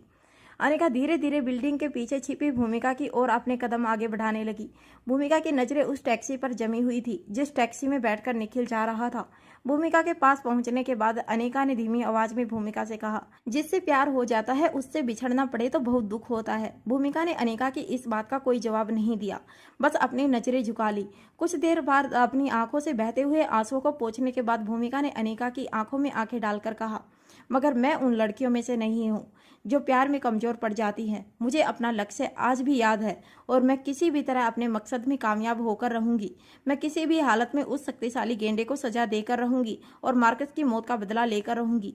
अनिका कहीं ना कहीं भूमिका की ये बात सुनकर थोड़ी सरप्राइज जरूर हुई थी, क्योंकि अनिका जानती थी कि भूमिका ना सिर्फ मार्कस मगर रोहित की मौत का भी बदला उस शक्तिशाली गेंडे से लेना चाहती थी। मगर आज भूमिका की जबान पर रोहित का नाम ना सुनकर अनिका को एक झटका जरूर लगा था। अनिका के चेहरे के रिएक्शन देखकर भूमिका समझ गई थी कि अनिका क्या सोच रही थी। तभी अनिका के कंधे पर हाथ रखकर भूमिका ने कहा, मैं जानती हूँ तुम क्या सोच रही हो। तुम यही सोच रही हो ना कि आज मेरी जबान पर रोहित का नाम क्यों नहीं है। क्या मैं रोहित की मौत का बदला नहीं लेना चाहती? तो मेरा जवाब सुनो, नहीं, मैं रोहित की मौत का बदला नहीं लेना चाहती, क्योंकि मैं जानती हूँ कि रोहित जिंदा है। जब भूमिका ने अनिका से कहा कि वह जानती थी कि रोहित जिंदा था, तब अनिका को कोई ताज्जुब नहीं हुआ, बल्कि वह यह सोच रही थी कि आखिर भूमिका को कैसे पता चला कि रोहित जिंदा था। अनिका ने एक लंबी सांस छोड़ते हुए भूमिका से पूछा, तुम्हें कैसे पता चला कि रोहित जिंदा है? अनिका के सवाल पर भूमिका के चेहरे पर हल्की सी मुस्कान आ गई। भूमिका ने जवाब देते हुए कहा, जब रोहित की मौत की खबर मुझे मिली तब मैं दौड़ी दौड़ी तुम्हारे पास चली आई। तब मैंने देखा कि तुम काफ़ी कैजुअल लग रही थी। उस वक्त मुझे ऐसा लगा कि शायद तुम्हारे और रोहित के बीच में गहरा प्यार ना होने की वजह से तुम्हें उस तरह का शोक नहीं लगा जिस तरह का शोक अक्सर पत्नियों को लगता था अपने पति की मौत पर। पहले तो मैंने भी इस खबर पर यकीन कर लिया था, मगर जब मैंने तीनों बच्चों को देखा तब मुझे शक हुआ कि कहीं ना कहीं कुछ गड़बड़ है। मैं आर्यन को बचपन से जानती हूँ। आर्यन भले ही अभी 6 साल का है, मगर आर्यन के अंदर जो दिमाग है वह किसी 17-18 साल के टीनेजर जैसा है। आर्यन बहुत कुछ समझ सकता है, सोच सकता है। इनफैक्ट उसकी सेंसिटिविटी भी काफ़ी मैच्योर है। रोहित की मौत की खबर सुनने के बाद भी आर्यन भी काफ़ी कैजुअल लग रहा था। पिछले कुछ दिनों में रिया भी रोहित के काफ़ी क्लोज आ चुकी थी। यह बात सभी लोग अच्छी तरह से जानते हैं, मगर रिया की हरकतों को देखकर भी मुझे थोड़ा थोड़ा सा डाउट हुआ। मगर जब मैंने तुम्हें लंदन में देखा तब मेरा यकीन में बदल गया। मैं यह भी अच्छी तरह से जानती थी कि रोहित एक बेहतरीन मार्शल आर्टिस्ट है। रोहित के दिमाग के बारे में तो हम सब अच्छी तरह से जानते हैं। एक बिजनेसमैन होने के साथ साथ रोहित काफ़ी चालाक इंसान है। किस तरह से खतरनाक हमलों से कैसे बचना है, यह बात तो रोहित बहुत छोटी उम्र से जानता था। मैं जानती हूँ कि रोहित अपने आप को बचाने के में कामयाब हो चुका है। बस यह नहीं जानती कि इस वक्त रोहित क्यों छुपा हुआ है। तुम दोनों के बीच बीच में क्या प्लानिंग चल रही है, यह तो मैं तुम्हें नहीं पूछूंगी। बस मैं तुमसे कहना चाहती हूँ कि अगर तुम दोनों उस खतरनाक शक्तिशाली गेंडे को ढूंढ निकालने में कामयाब हासिल करो तो मुझे जरूर बताना। मार्कस की मौत का बदला मैं उससे लेना चाहती हूँ। मैं उसे अपनी आंखों के सामने तड़पता हुआ देखना चाहती हूँ। अनिका अब अच्छी तरह से जानती थी कि भूमिका से कोई बात छुपाने का कोई फायदा नहीं था। भूमिका ने लगभग जो जो बातें अनिका को बताई थी वो सारी बातें सच थी। और फिर भूमिका खुद स्पेशल डिपार्टमेंट की एक बेहतरीन ऑफिसर थी। रोहित की मौत की सच्चाई ढूंढ निकालना भूमिका के लिए ज़्यादा मुश्किल नहीं होने वाला था। यह बात तो अनिका पहले से जानती थी। अनिका जानती थी कि एक दिन ऐसा जरूर आने वाला था जब भूमिका उसे आकर यह सवाल पूछने वाली थी कि रोहित जिंदा है या नहीं। भूमिका की बातों का जवाब देते हुए अनिका ने सिर्फ इतना कहा, हाँ वह जिंदा है, मगर इससे ज़्यादा ना मैं कुछ जानती हूँ और ना मैं तुम्हें कुछ बता सकती हूँ। भूमिका और अनिका दोनों बात करते करते यूनिवर्सिटी कैंपस में पहुंच चुके थे। भूमिका के कुछ ऑफिसर्स भूमिका के पास आकर कहने लगे, मैडम हमने पूरा कैंपस अच्छी तरह से छान मारा है, मगर प्रोफेसर जोनाथन की लाश हमें कहीं नहीं मिली। अपने ऑफिसर की बात सुनकर भूमिका चौंक गई। भूमिका को पक्का यकीन था कि प्रोफेसर जोनाथन की लाश उसी कैंपस में थी, मगर वो ये नहीं समझ पा रही थी कि आखिर वो लाश गायब कैसे हुई थी। तभी अरुण दौड़कर भूमिका के पास आया। अरुण काफ़ी तेज सांसें ले रहा था। भूमिका ने अरुण के चेहरे पर एक्सप्रेशन देखकर ये अंदाजा लगा लिया था कि अरुण जरूर कोई इम्पोर्टेंट इन्फॉर्मेशन लेकर आया था। अरुण को पानी पिलाते हुए भूमिका ने पूछा, क्या हुआ अरुण, क्या तुम उससे मिले? क्या उस खतरनाक गेंडे के बारे में कोई इन्फॉर्मेशन मिली है? तेज सांसें लेते हुए अरुण ने ना में अपना सर हिलाया और फिर अपनी सांसों पर कंट्रोल पाने के लिए अरुण ने भूमिका की ओर देखकर कहा, नहीं उसके बारे में तो कुछ पता नहीं चला, मगर एक हैरान कर देने वाली बात मुझे पता चली है। भूमिका और अनिका दोनों बड़े ही गौर से अरुण की बात सुनने लगे। अरुण ने अपनी बात आगे बढ़ाते हुए कहा, मैंने जब यूनिवर्सिटी के कुछ बच्चों से बात की थी तब कुछ बच्चों ने मुझे कहा कि उन्होंने प्रोफेसर जोनाथन को सुबह करीब 7:30 बजे के आसपास कॉलेज के पास के कैफेटेरिया में देखा था। अरुण की यह बात सुनकर भूमिका चौंक गई। अगर प्रोफेसर जोनाथन सुबह 7:30 बजे तक जिंदा थे तो उसके बाद वो किसी को नजर क्यों नहीं आए, और उनके कमरे में वो ताश का पत्ता क्या कर रहा था? ताश के पत्ते का होने का मतलब यही था कि शक्तिशाली गेंडा अपने काम कर चुका था। भूमिका ने अरुण से पूछा, क्या तुम श्योर हो इस बात को लेकर कि उन स्टूडेंट ने प्रोफेसर जोनाथन को ही देखा था? अरुण ने पूरी बात समझाते हुए कहा, हाँ मैंने जब उस स्टूडेंट से पूछताछ की तो उसने मुझे कहा कि प्रोफेसर जोनाथन रोज सुबह जॉगिंग करने के लिए कैंपस में निकला करते थे और जॉगिंग करने के बाद पर्टिकुलर कैफेटेरिया में जाकर नाश्ता किया करते थे। आज सुबह 7:30 बजे के करीब वो जैकेट और एक लंबी सी बेसबॉल कैप पहनकर उस कैफेटेरिया में आए और उन्होंने नाश्ता किया और फिर वहां से चले गए। अरुण की पूरी बात सुनने के बाद भूमिका काफ़ी हैरान नजर आ रही थी। अरुण ने अपनी बात आगे बढ़ाते हुए कहा, मगर ऑफिसर भूमिका, जब मैंने उस सीसीटीवी फोटोज को अच्छी तरह से चेक किया तब मैंने एक खास बात नोटिस की कि हमेशा ही प्रोफेसर जोनाथन ने अपनी पीठ कैमरे की ओर रखी थी। उन्होंने जिस तरीके से कैप पहन रखी थी उनका चेहरा भी पूरी तरह से नजर नहीं आ रहा था। ऐसा लग रहा था कि वो जानबूझकर अपना चेहरा छुपाने की कोशिश कर रहे थे, क्योंकि वो लोगों को ये समझाना चाहते थे कि वो प्रोफेसर जोनाथन थे। मगर मुझे पक्का यकीन है कि जिस आदमी को उन स्टूडेंट्स ने देखा था और जो आदमी सीसीटीवी कैमरे में कैप्चर हुआ था वो प्रोफेसर जोनाथन नहीं थे, बल्कि प्रोफेसर जोनाथन का कातिल था। ऑफिसर अरुण की बात पूरी सुनने के बाद भूमिका और उसके साथी ऑफिसर भी काफ़ी हैरान रह गए थे। भूमिका को ज़्यादा सरप्राइजिंग बात लग रही थी कि हमेशा से ही शक्तिशाली गेंडे ने खुलेआम कत्ल किए थे और उसके कत्ल करने का तरीका भी वैसा ही था, मगर इस बार कत्ल करने के बाद उसने न सिर्फ लाश छुपाई थी बल्कि उसने भेष बदलकर ये साबित करने की कोशिश की थी कि सुबह 7:30 बजे तक प्रोफेसर जोनाथन जिंदा थे। इस तरह अपने मर्डर करने का तरीका बदलने का क्या मतलब था? यह बात भूमिका समझने की कोशिश कर रही थी। अरुण ने अपने दोनों हाथ कमर पर रखते हुए अपने साथियों से कहा, मेरी तो समझ नहीं आ रहा है कि इस खतरनाक सीरियल किलर ने अपना प्लान अचानक ही चेंज कैसे किया। हमारा डिपार्टमेंट कई सालों से इस खतरनाक सीरियल किलर का पीछा कर रहा है। हर बार उसने खुलेआम मर्डर किए हैं और मर्डर करने का तरीका भी बहुत खौफनाक रहा है, मगर इस बार पता नहीं क्यों इस तरह से बिहेव कर रहा है। सारे ऑफिसर्स भी समझ नहीं पा रहे थे कि आखिर यूनिवर्सिटी के कैंपस में चल क्या रहा था। कुछ ऑफिसर्स को यह भी डाउट था कि भूमिका जो कह रही थी वह सच था भी या नहीं। इसीलिए कुछ ऑफिसर्स ने धीमी आवाज में ऑफिसर्स अरुण से कहा, सर आपको यकीन है कि मैडम जो कुछ भी कह रही है वह सच है? शायद ऐसा भी हो सकता है कि प्रोफेसर जोनाथन सचमुच जिंदा हो, उनका खून ही ना हुआ हो। उन ऑफिसर्स की बात सुनते ही भूमिका ने अपनी आवाज ऊंची करते हुए उन सबको कहा, मैं जो कह रही हूँ वह सबूत के बुनियाद पर कह रही हूँ। मैं कोई पागल नहीं हूँ जो जिंदा इंसान को मरा हुआ बताऊं। सारे ऑफिसर भूमिका के चेहरे को देखकर यह समझ गए थे कि भूमिका काफी प्रोवोक हो चुकी थी। सारे ऑफिसर्स ने भूमिका से कुछ दूरी बनाकर रखना ही बेहतर समझा। भूमिका के ठीक बगल में खड़ी अनिका ने कुछ देर तक अपने दिमाग पर जोर डालने के बाद ऑफिसर अरुण और बाकी साथी ऑफिसर से कहा, मुझे लगता है मुझे पता है कि इस आदमी ने अपने प्लान को क्यों बदला है। भूमिका भी गौर से अनिका की ओर देखने लगी। भूमिका ये जानना चाहती थी कि आखिर अचानक ही शक्तिशाली गेंडे ने अपना प्लान क्यों बदला था। अनिका ने अपनी बात आगे बढ़ाते हुए कहा, वो एक खास मकसद से यह सब कुछ कर रहा है, ताकि इससे पहले कि अनिका अपनी बात पूरी कर सकती, यूनिवर्सिटी का एक सिक्योरिटी गार्ड भूमिका के पास आके कहने लगा, मैडम आपको डीन साहब अपने कैबिन में बुला रहे हैं, अभी इसी वक्त, कोई बहुत ही अर्जेंट मैटर है। भूमिका ने अपने हाथ के इशारे से उसे रोकते हुए कहा, रुको, अभी इसी वक्त मैं बहुत बिजी हूँ, मैं कुछ देर बाद आऊंगी। सिक्योरिटी गार्ड ने अपनी आवाज़ ऊंची करते हुए कहा, मैडम देखिए, समझने की कोशिश कीजिए, मैं यहाँ नौकरी करता हूँ। अगर मैंने डीन साहब के इंस्ट्रक्शन नहीं फॉलो किए तो मेरी नौकरी जा सकती है। मैडम प्लीज आप इसी वक्त डीन साहब के कैबिन में जाइए। भूमिका जानना चाहती थी कि आखिर अनिका क्या कहना चाहती थी, मगर वो जानती थी कि डीन साहब भूमिका और उसके डिपार्टमेंट वालों से काफ़ी नाराज थे। भूमिका के पीछे पीछे उसके साथी ऑफिसर अरुण और अनिका भी डीन साहब के कैबिन में चले गए। कैबिन में पहले से काफ़ी भीड़ इकट्ठा थी। भूमिका को अंदर आते हुए देखकर कुछ प्रोफेसर अपनी जगह से खड़े हुए और भूमिका की ओर इशारा करते हुए कहने लगे, देखिए मैडम, ये सिक्योरिटी के नाम पर हमारे प्रोजेक्ट को बंद करने की कोई ज़रूरत नहीं है। हम आपकी हायर अथॉरिटी से बात कर सकते हैं।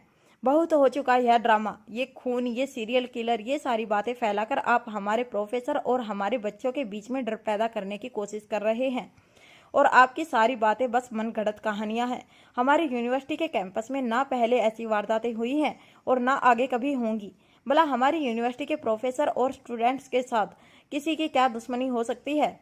सारे प्रोफेसर और कुछ स्टूडेंट लीडर भी भूमिका के अगेंस्ट डीन साहब को कंप्लेंट करने लगे। डीन ने सभी लोगों के कंप्लेंट सुनने के बाद अपने माथे पर अपनी उंगलियां फेरते हुए भूमिका से कहा, देखिए मैंने आपसे कहा था कि आपके साथ कोऑपरेट कर लूँगा, मगर आपने खुद अपने कानों से सुन लिया कि मुझे क्या बर्दाश्त करना पड़ रहा है।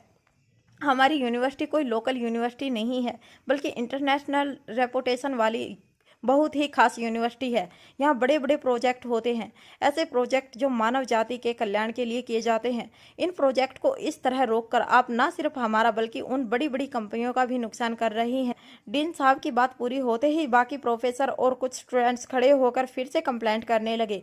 डीन साहब ने अपने हाथ के इशारे से उन सभी को शांत करने की कोशिश की, मगर जैसे ही वह लोग शांत हुए, प्रोफेसर एलिस अपनी चेयर से खड़े होकर डीन साहब से कहने लगे, सर मैं जानता हूँ कि यह लोग ऐसा क्यों कर रहे हैं। यह सब मेरे खिलाफ एक साजिश है, उस डॉक्टर अमृता की साजिश। यह नहीं चाहती कि मैं अपना एक्सपेरिमेंट उससे पहले पूरा करूं। आप तो अच्छी तरह से जानते हैं कि मेरा प्रोजेक्ट कितना इम्पोर्टेंट है। इस प्रोजेक्ट के पूरे होने के बाद मैं मानव जाति को बायोमेडिकल का एक ऐसा तोहफा देना चाहता हूं कि आने वाली 10 जनरेशन मुझे याद रखेंगी। मेरी आपसे रिक्वेस्ट है कि आप अभी के अभी ऑफिसर भूमिका और उनके सारे के सारे ऑफिसर्स को इन यूनिवर्सिटी कैंपस से बाहर जाने का ऑर्डर दे दें। इस बार डीन साहब ने भी अपनी आवाज़ ऊंची करते हुए सभी लोगों से कहा, देखिए मैंने इन लोगों से वादा किया था कि कम से कम आज रात के लिए इन्हें कैंपस सिक्योरिटी का इंचार्ज रहने दूं। कल सुबह होते ही अगर यह मेरे सामने कोई कोई पुख्ता सबूत नहीं ला सके तो कल सुबह ही इन सब लोगों को यूनिवर्सिटी से जाना होगा। ये मेरा आप सभी लोगों से वादा है। ये कहने के बाद डीन साहब ने सभी लोगों को अपने कैबिन से बाहर जाने को कहा। डीन साहब का इशारा मिलते ही सबसे पहले भूमिका अपने ऑफिसर्स और अनिका के साथ कैबिन से बाहर निकल गई।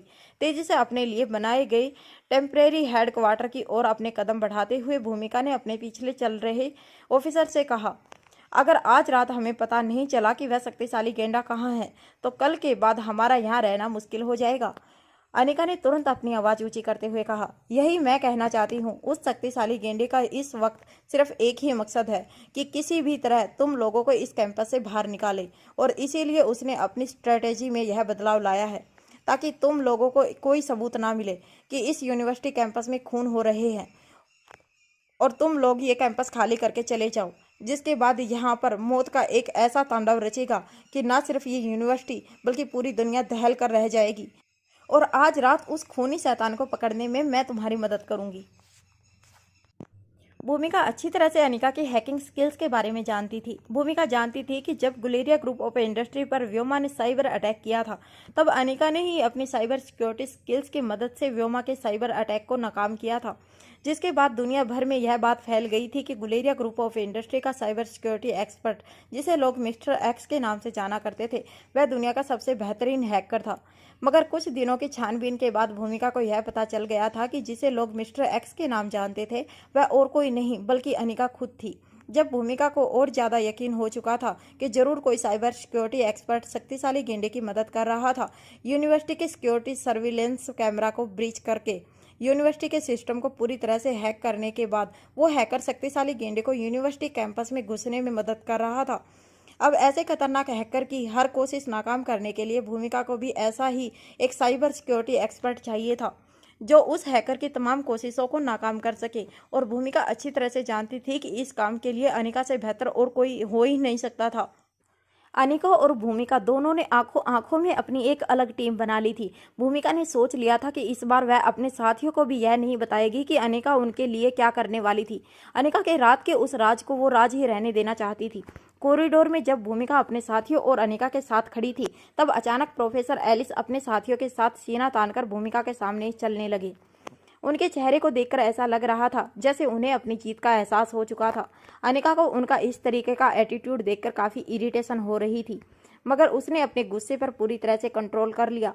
मगर अरुण से यह देखा नहीं गया, इसीलिए अरुण ने प्रोफेसर एलिस का रास्ता रोकते हुए कहा, देखिए प्रोफेसर, आज रात हमारे ऑफिसर्स यहीं रहेंगे इसी कैंपस में, और आप लोगों को हमारी सारी सिक्योरिटी गाइडलाइंस फॉलो करनी होंगी। ऑफिसर अरुण की ये बात सुनकर फिर से प्रोफेसर एलिस भड़क उठे। उन्होंने भूमिका की ओर देखते हुए कहा, बस हो गया अब तुम लोगों का तमाशा। किसी भी कीमत पर मैं आज रात अपने एक्सपेरिमेंट को नहीं रोकने वाला हूँ। वैसे भी डीन साहब ने तुम लोगों को सिर्फ कल सुबह तक का टाइम दिया है। कल सुबह होते ही तुम लोग इस कैंपस से रवाना हो जाना। प्रोफेसर एलिस की बात पूरी होते ही अरुण ने कहा, मगर हाँ, अगर कल सुबह तक का वक्त है हमारे पास तो तब तक तुम्हें वही करना होगा जो हम लोग तुम्हें कह रहे हैं। ऑफिसर अरुण की इस बात को पलटकर जवाब देते हुए प्रोफेसर एलिस ने कहा, और आज रात जो हमारी एक्सपेरिमेंट का नुकसान होगा उसकी भरपाई कौन करेगा? क्या तुम लोग जिम्मेदारी लोगे? हमारा जो भी नुकसान होगा उसकी भरपाई क्या तुम लोग करोगे? प्रोफेसर की बात सुनने के बाद अरुण चुपचाप अपनी जगह पर खड़ा भूमिका को देखता रहा। भूमिका ने आगे बढ़कर प्रोफेसर एलिस की बात का जवाब देते हुए कहा, अगर आप लोगों के एक्सपेरिमेंट में किसी भी तरह का नुकसान होता है तो उसकी जिम्मेदारी मैं उठाने के लिए तैयार हूँ। आप जो भी सजा देना चाहे मुझे दे सकते हैं। भूमिका की ये बात सुनकर अचानक ही प्रोफेसर एलिस सीना तानकर भूमिका के सामने जोर जोर से हंसने लगे। अपनी हंसी को कुछ देर कंट्रोल करने के बाद प्रोफेसर एलिस ने भूमिका से कहा, क्या कर सकती हो तुम? अगर हमारे एक्सपेरिमेंट को कोई भी नुकसान हुआ तो तुम लोग अपने हाथ खड़े कर दोगे। चलो तुम ही बताओ, क्या सजा दोगी तुम अपने आप को? चलो सबके सामने मैं तुम्हें चैलेंज देता हूँ, अगर आज रात को तुमने सीरियल किलर वाली बात को साबित नहीं किया तो कल सुबह तुम अपने आप को सबके सामने ऐसी सजा दोगी जो तुम्हें जिंदगी भर याद रहे। प्रोफेसर एलिस के आसपास खड़े सारे लोग भूमिका की ओर देखने लगे। वो जानना चाहते थे कि आखिर भूमिका इस चैलेंज को एक्सेप्ट करेगी या नहीं। भूमिका ने कुछ देर मन ही मन सोचने के बाद अपने दोनों हाथ अपनी कमर पर रखकर प्रोफेसर एलिस की आंखों में आंखें डालकर कहा, अगर आज रात मैं साबित नहीं कर पाई कि सीरियल किलर आप लोगों की जान का दुश्मन बना बैठा है तो मैं अपने आप को सजा दूंगी, और मेरी सजा ये होगी कि मैं कल के बाद दोबारा कभी यह वर्दी नहीं पहनूंगी। जब अरुण ने भूमिका की ये बात सुनी तो वो हैरान रह गया। वह जानता था कि भूमिका ने कसम खाई थी कि जब तक वह मार्कस के अपराधी को सजा नहीं देती, कम से कम तब तक वो अपनी वर्दी नहीं उतारेगी और स्पेशल डिपार्टमेंट से जुड़ी रहेगी। मगर अब भूमिका ने सबके सामने यह कह दिया था कि अगर आज रात को यह साबित नहीं हो पाया कि सीरियल किलर कहीं ना कहीं कैंपस में ही मौजूद था और एक के बाद एक प्रोफेसर पर अटैक करने वाला था, तो भूमिका कल सुबह का सूरज उगते ही स्पेशल डिपार्टमेंट को छोड़कर हमेशा हमेशा के लिए चली जाएगी। प्रोफेसर एलिस और उनके साथ खड़े उनके साथियों को इस बात का यकीन था कि कैंपस में कोई सीरियल किलर मौजूद नहीं था और कल सुबह का सूरज उगते ही उन लोगों को स्पेशल डिपार्टमेंट के ऑफिसरों से छुटकारा मिलने वाला था। इसीलिए ऑफिसर्स को ज्यादा तंग ना करते हुए प्रोफेसर एलिस अपने साथियों के साथ मिलकर भूमिका की ओर थम्स अप करके वहां से चले गए। भूमिका, अनिका और अरुण तीनों यह बात अच्छी तरह से जान चुके थे कि आज की रात उनके पास आखिरी रात थी जब उन्हें साबित करना था कि शक्तिशाली गेंडा कैंपस में मौजूद था। न सिर्फ मौजूद था बल्कि वो एक के बाद एक यूनिवर्सिटी के प्रोफेसर को टारगेट करके उनकी जान लेना चाहता था। प्रोफेसर एलिस और उनके साथियों के जाने के बाद भूमिका और अरुण अपने साथियों को इंस्ट्रक्शन देने में जुट गए। वह आज रात कोई ढिलाई नहीं बरतना चाहते थे। अरुण के साथ यूनिवर्सिटी में बनाए हुए टेम्परेरी स्पेशल डिपार्टमेंट के हेडक्वार्टर में जाने से पहले भूमिका ने अनिका को कंधे से पकड़कर धीमी आवाज में कहा, देखो, मैं तुम्हें एक रिमोट सेंसर देती हूँ। अगर आज रात तुम्हें कोई भी खतरा महसूस हो तो इस रिमोट सेंसर के जरिए हमें अलर्ट कर देना। हम तुरंत तुम्हारे पास आकर तुम्हारा बचाव करने के लिए आ जाएंगे। देखो, वह बहुत खतरनाक आदमी है और तुम बहुत नाजुक हो। उससे अकेले मुकाबला करने की कोशिश मत करना। इस बटन को दबाकर हम सबको अलर्ट कर देना। हम तुम्हारे बचाव के लिए जल्द से जल्द तुम्हारे पास आ जाएंगे। भूमिका ने अनिका को कमजोर कहा था, मगर अनिका के पास इस वक्त भूमिका को ये एक्सप्लेन करने का वक्त नहीं था कि वह मार्शल आर्ट में कितनी स्ट्रॉन्ग और पावरफुल थी। भूमिका के हाथ से वो छोटा सा रिमोट लेकर अपने पर्स में रखने के बाद अनिका ने उससे कहा, मैं लेबोरेटरी जाती हूँ। अनिका के चेहरे पर ऐसी परिस्थिति में भी इतना कॉन्फिडेंस देखकर भूमिका ने अनिका को रोकते हुए पूछा, क्या तुम श्योर हो कि तुम इसमें मेरा साथ देना चाहती हो? तुम चाहो तो अपने कदम पीछे हटा सकती हो। यह मेरा पर्सनल मामला है और मैं खुद ही निपटा सकती हूँ। तब अनिका ने भूमिका की आंखों में आंखें डालकर कहा, नहीं, ये तुम्हारा पर्सनल मामला नहीं है। यह केस ना सिर्फ तुम्हारे लिए, ना सिर्फ यूनिवर्सिटी और यूनिवर्सिटी के प्रोफेसर के लिए, बल्कि पूरे विश्व के लिए बहुत ही खतरनाक है। इंसानियत के दुश्मनों को हमें जड़ से खत्म करना होगा और इसके लिए हम सबको साथ मिलकर काम करना होगा। भूमिका ने आज से पहले अनिका को ऐसा रूप नहीं देखा था। भूमिका ने हमेशा से ही अनिका को एक प्यारी सी गुड़िया के रूप में देखा था जो एक बेहतरीन डॉक्टर थी। वह ये नहीं जानती थी कि दुनिया के लिए कुछ कर गुजरने का इस तरह का जज्बा अनिका के अंदर कायम था। भूमिका ने अनिका की ओर मुस्कुराते हुए उसकी पीठ थपथपाई और कहा, ऑल द बेस्ट, बस अपना ख्याल रखना। भूमिका अरुण और अपने साथियों के साथ वहां से चली गई। अनिका भी हेड ऑफिस की बिल्डिंग से निकलकर यूनिवर्सिटी के पिछले हिस्से में बने लेबोरेटरी बिल्डिंग की ओर आगे बढ़ने लगी। अनिका ने चारों ओर अपनी नजरें जमा कर रखी थी। वो देखना चाहती थी कि कई सारे अनजान चेहरों के बीच वो चेहरा कौन सा था जिसे अनिका ने पहले भी देखा था और वह आंखें जिसे अनिका ने पहले भी देखी थी। अनिका देखना चाहती थी कि वो वह सी दरिंदा जिसे वो रोहित दोनों साथ मिलकर भी नहीं हरा पाए थे, वह चेहरा आम स्टूडेंट्स के बीच में कहाँ छुपा था। लेबोरेटरी बिल्डिंग तक पहुंचते ही अनिका को किसी ने पीछे से आवाज लगाई। जब अनिका ने पीछे मुड़कर देखा तो जेनिफर दौड़ती हुई अनिका के पास चली आ रही थी। जेनिफर को देखने के बावजूद अनिका ने अपने कदम नहीं रोके। वो धीरे धीरे अपने कदम प्रोफेसर एलिस की लेबोरेटरी की ओर आगे बढ़ाने लगी। जेनिफर भी अनिका के लगभग साथ साथ चलते चलते अनिका से कहने लगी, मुझे पता था कि तुम्हें अपनी गलती का एहसास होगा, तुम वापस जरूर आओगी। चलो, अच्छा हुआ तुम वापस आ गई हो। मगर सुनो, अंदर जाकर तुम तुरंत प्रोफेसर से माफी मांग लेना। कह देना कि तुम नहीं जानती थी कि स्पेशल डिपार्टमेंट वाले लोग इस तरह से कोई प्लानिंग कर रहे हैं। देखो, इस एक्सपेरिमेंट में अगर तुम्हारा नाम जुड़ गया तो तुम्हारे करियर के लिए काफी फायदेमंद हो सकता है। अनिका अब तक अच्छी तरह से जान चुकी थी कि जेनिफर ना सिर्फ खुद अपॉर्चुनिस्टिक थी, मगर वो चाहती थी कि उसकी फ्रेंड होने के नाते वह भी अपनी सोच बिल्कुल जेनिफर की तरह ही रखे। हालांकि अनिका किसी और मकसद से लेबोरेटरी के अंदर जाना चाहती थी, मगर वह अपने मकसद के बारे में फिलहाल किसी से कुछ नहीं कहना चाहती थी। जब जेनिफर और अनिका दोनों ही साथ साथ लेबोरेटरी में दाखिल हुई तो प्रोफेसर एलिस ने अपनी जगह से खड़े होते हुए अनिका की ओर देखकर कहा, क्या हुआ, इतनी जल्दी अपने साथियों का साथ छोड़ दिया? मगर ये मत सोचना कि मैं तुम्हें माफ कर दूंगा और तुम्हें दोबारा अपनी एक्सपेरिमेंट में शामिल कर लूंगा।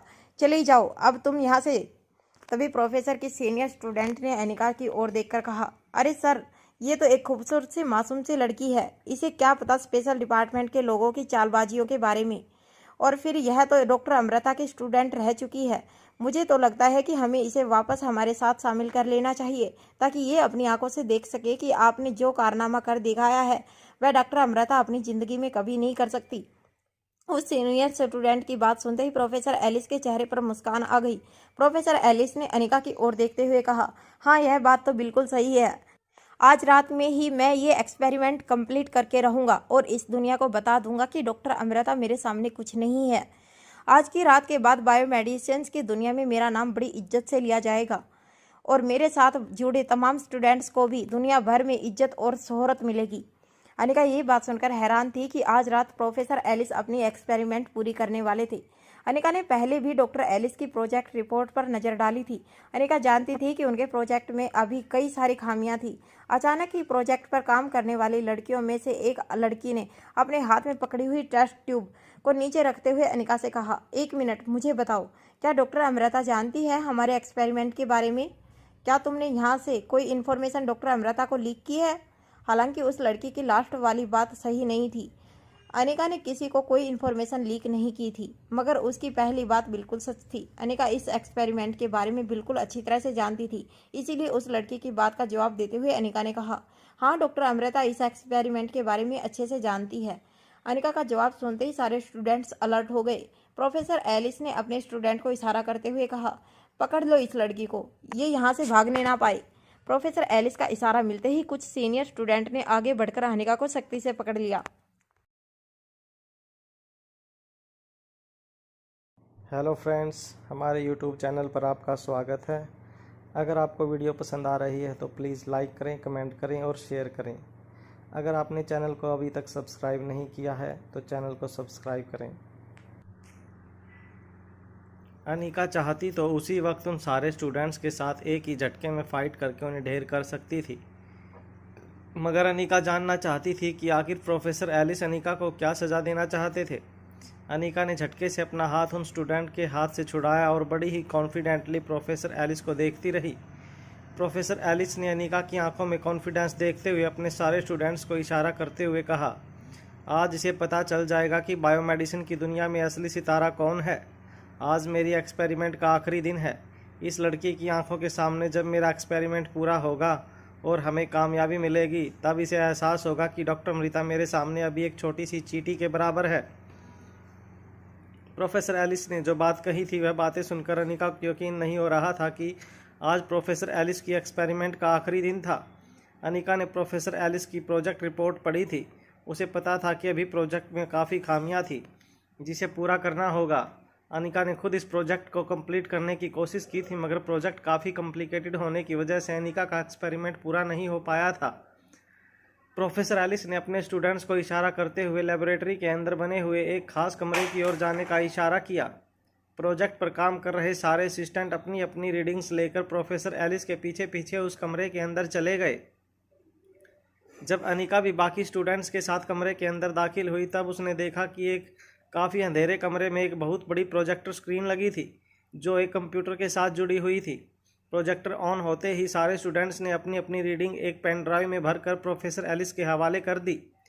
लगभग 2 घंटे की मशक्क़त के बाद प्रोफेसर एलिस ने सारी रीडिंग्स को एक सिंगल फाइल में इकट्ठा करके सारी रीडिंग्स को प्रोजेक्टर के जरिए डिस्प्ले करना शुरू कर दिया।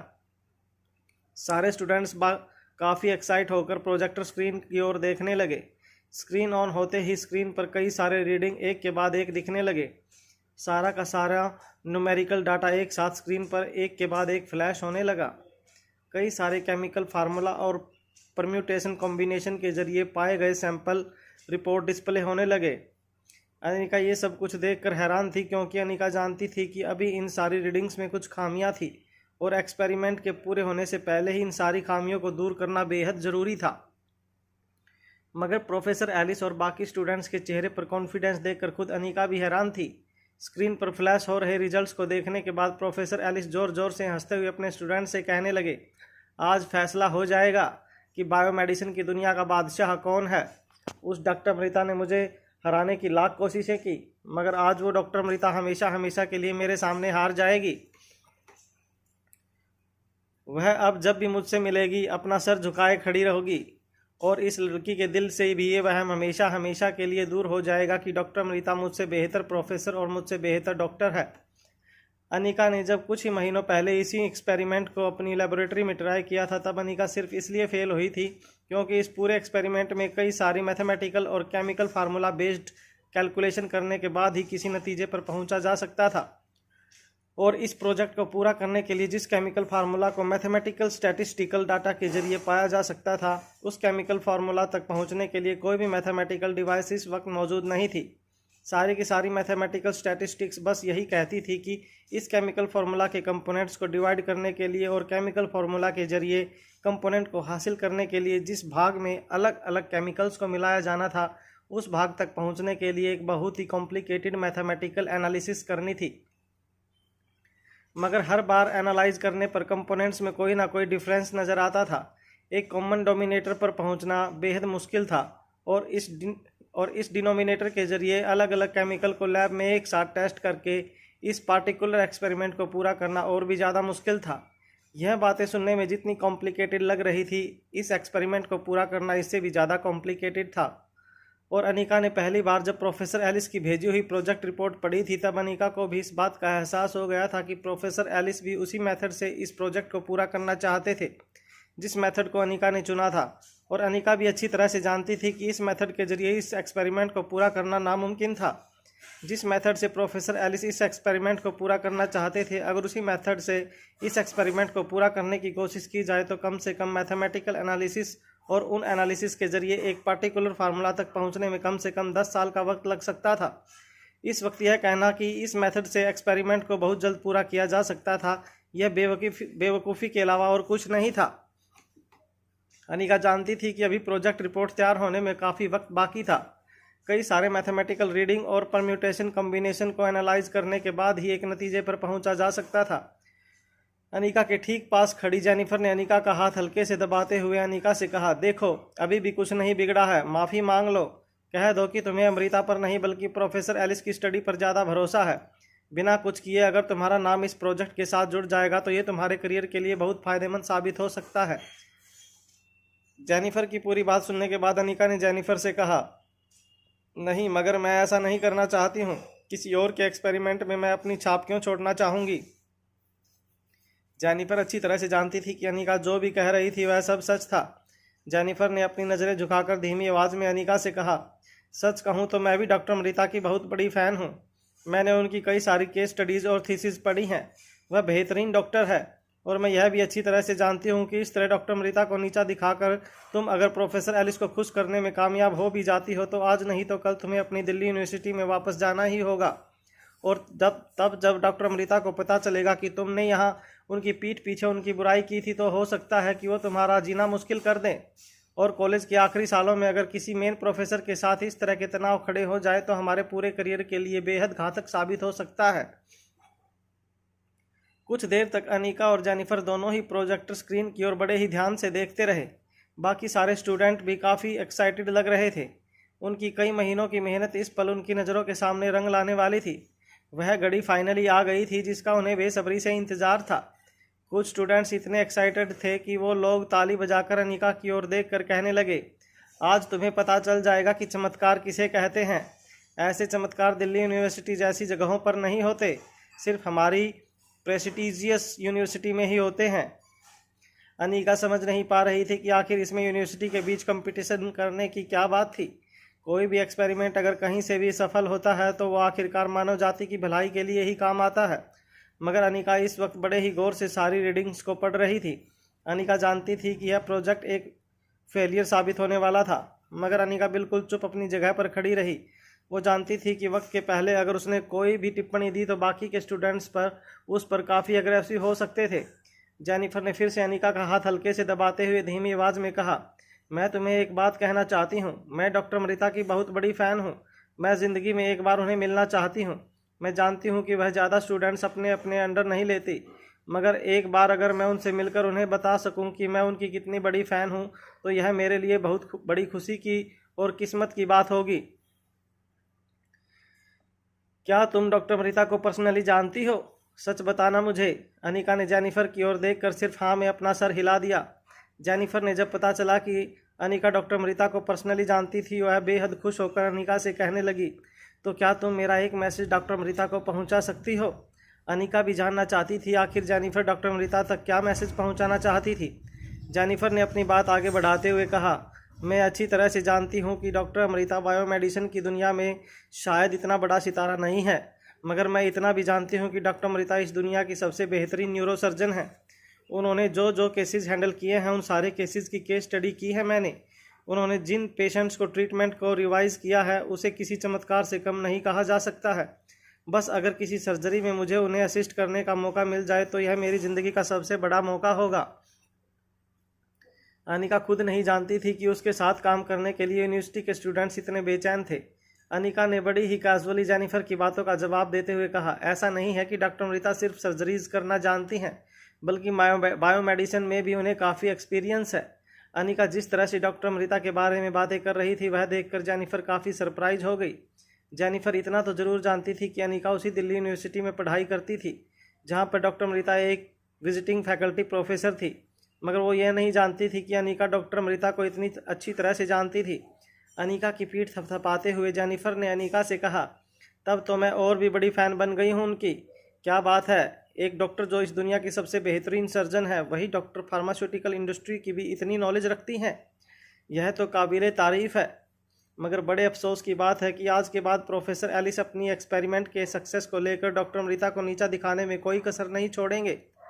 वह पूरी दुनिया में यह बात फैला देंगे कि उनका प्रोजेक्ट सक्सेसफुल हुआ है, और जिस प्रोजेक्ट पर खुद डॉक्टर अमृता भी काम कर रही थी उस प्रोजेक्ट में अमृता से पहले उन्हें सक्सेस मिली है। मगर उनसे खास कहना कि इससे उनकी इमेज को कोई फ़र्क नहीं पड़ने वाला।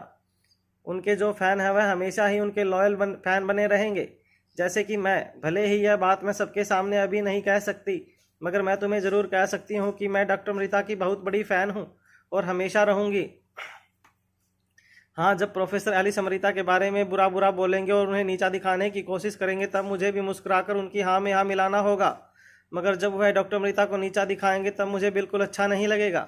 अपने चेहरे पर हल्की सी मुस्कान लाते हुए अनिका ने जेनिफर की ओर देखकर कहा, डरो मत, प्रोफेसर एलिस को ऐसा करने का मौका नहीं मिलेगा। अनिका की बात सुनकर जेनिफर हैरान होकर अनिका को देखने लगी। फिर हड़बड़ाती हुई आवाज़ में जेनिफर ने अनिका से पूछा, मतलब क्या कहना चाहती हो तुम?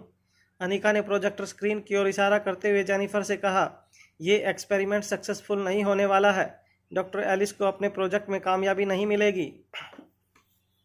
अनिका के चेहरे पर कॉन्फिडेंस देखकर जेनिफर भी हैरानी से प्रोजेक्टर स्क्रीन की ओर देखने लगी। जैसे ही जेनिफर ने प्रोजेक्टर स्क्रीन पर नज़र डाली, कुछ हरे रंग के नंबर प्रोजेक्टर पर स्क्रॉल होते हुए नजर आए। जैसे ही एंड स्क्रॉलिंग शुरू हुई, सारे के सारे स्टूडेंट हवा में पेपर और अपनी टोपियां उछालकर जोर जोर से डॉक्टर एलिस को कॉन्ग्रेचुलेट करते हुए नजर आए। किसी ने कहा कॉन्ग्रेचुलेशन डॉक्टर एलिस, तो किसी ने कहा कि doctor Alice is the greatest biomedical professor in the whole world. सभी स्टूडेंट्स एक साथ तालियां बजाकर प्रोफेसर एलिस के एक्सपेरिमेंट के सक्सेसफुल होने की खुशियां मनाने लगे। मगर तभी अचानक ही प्रोजेक्टर स्क्रीन पर रेड क्रॉस वाले सिंबल्स नजर आने लगे। एक के बाद एक लगातार रेड क्रॉस के सिंबल ऊपर से नीचे की ओर स्क्रॉल होते हुए नजर आने लगे। सभी स्टूडेंट्स यह देखकर हैरान थे, अभी तक जो एक्सपेरिमेंट बिल्कुल सही ट्रैक पर चल रहा था, अचानक ही इसमें इतनी गड़बड़ी क्यों नजर आने लगी थी।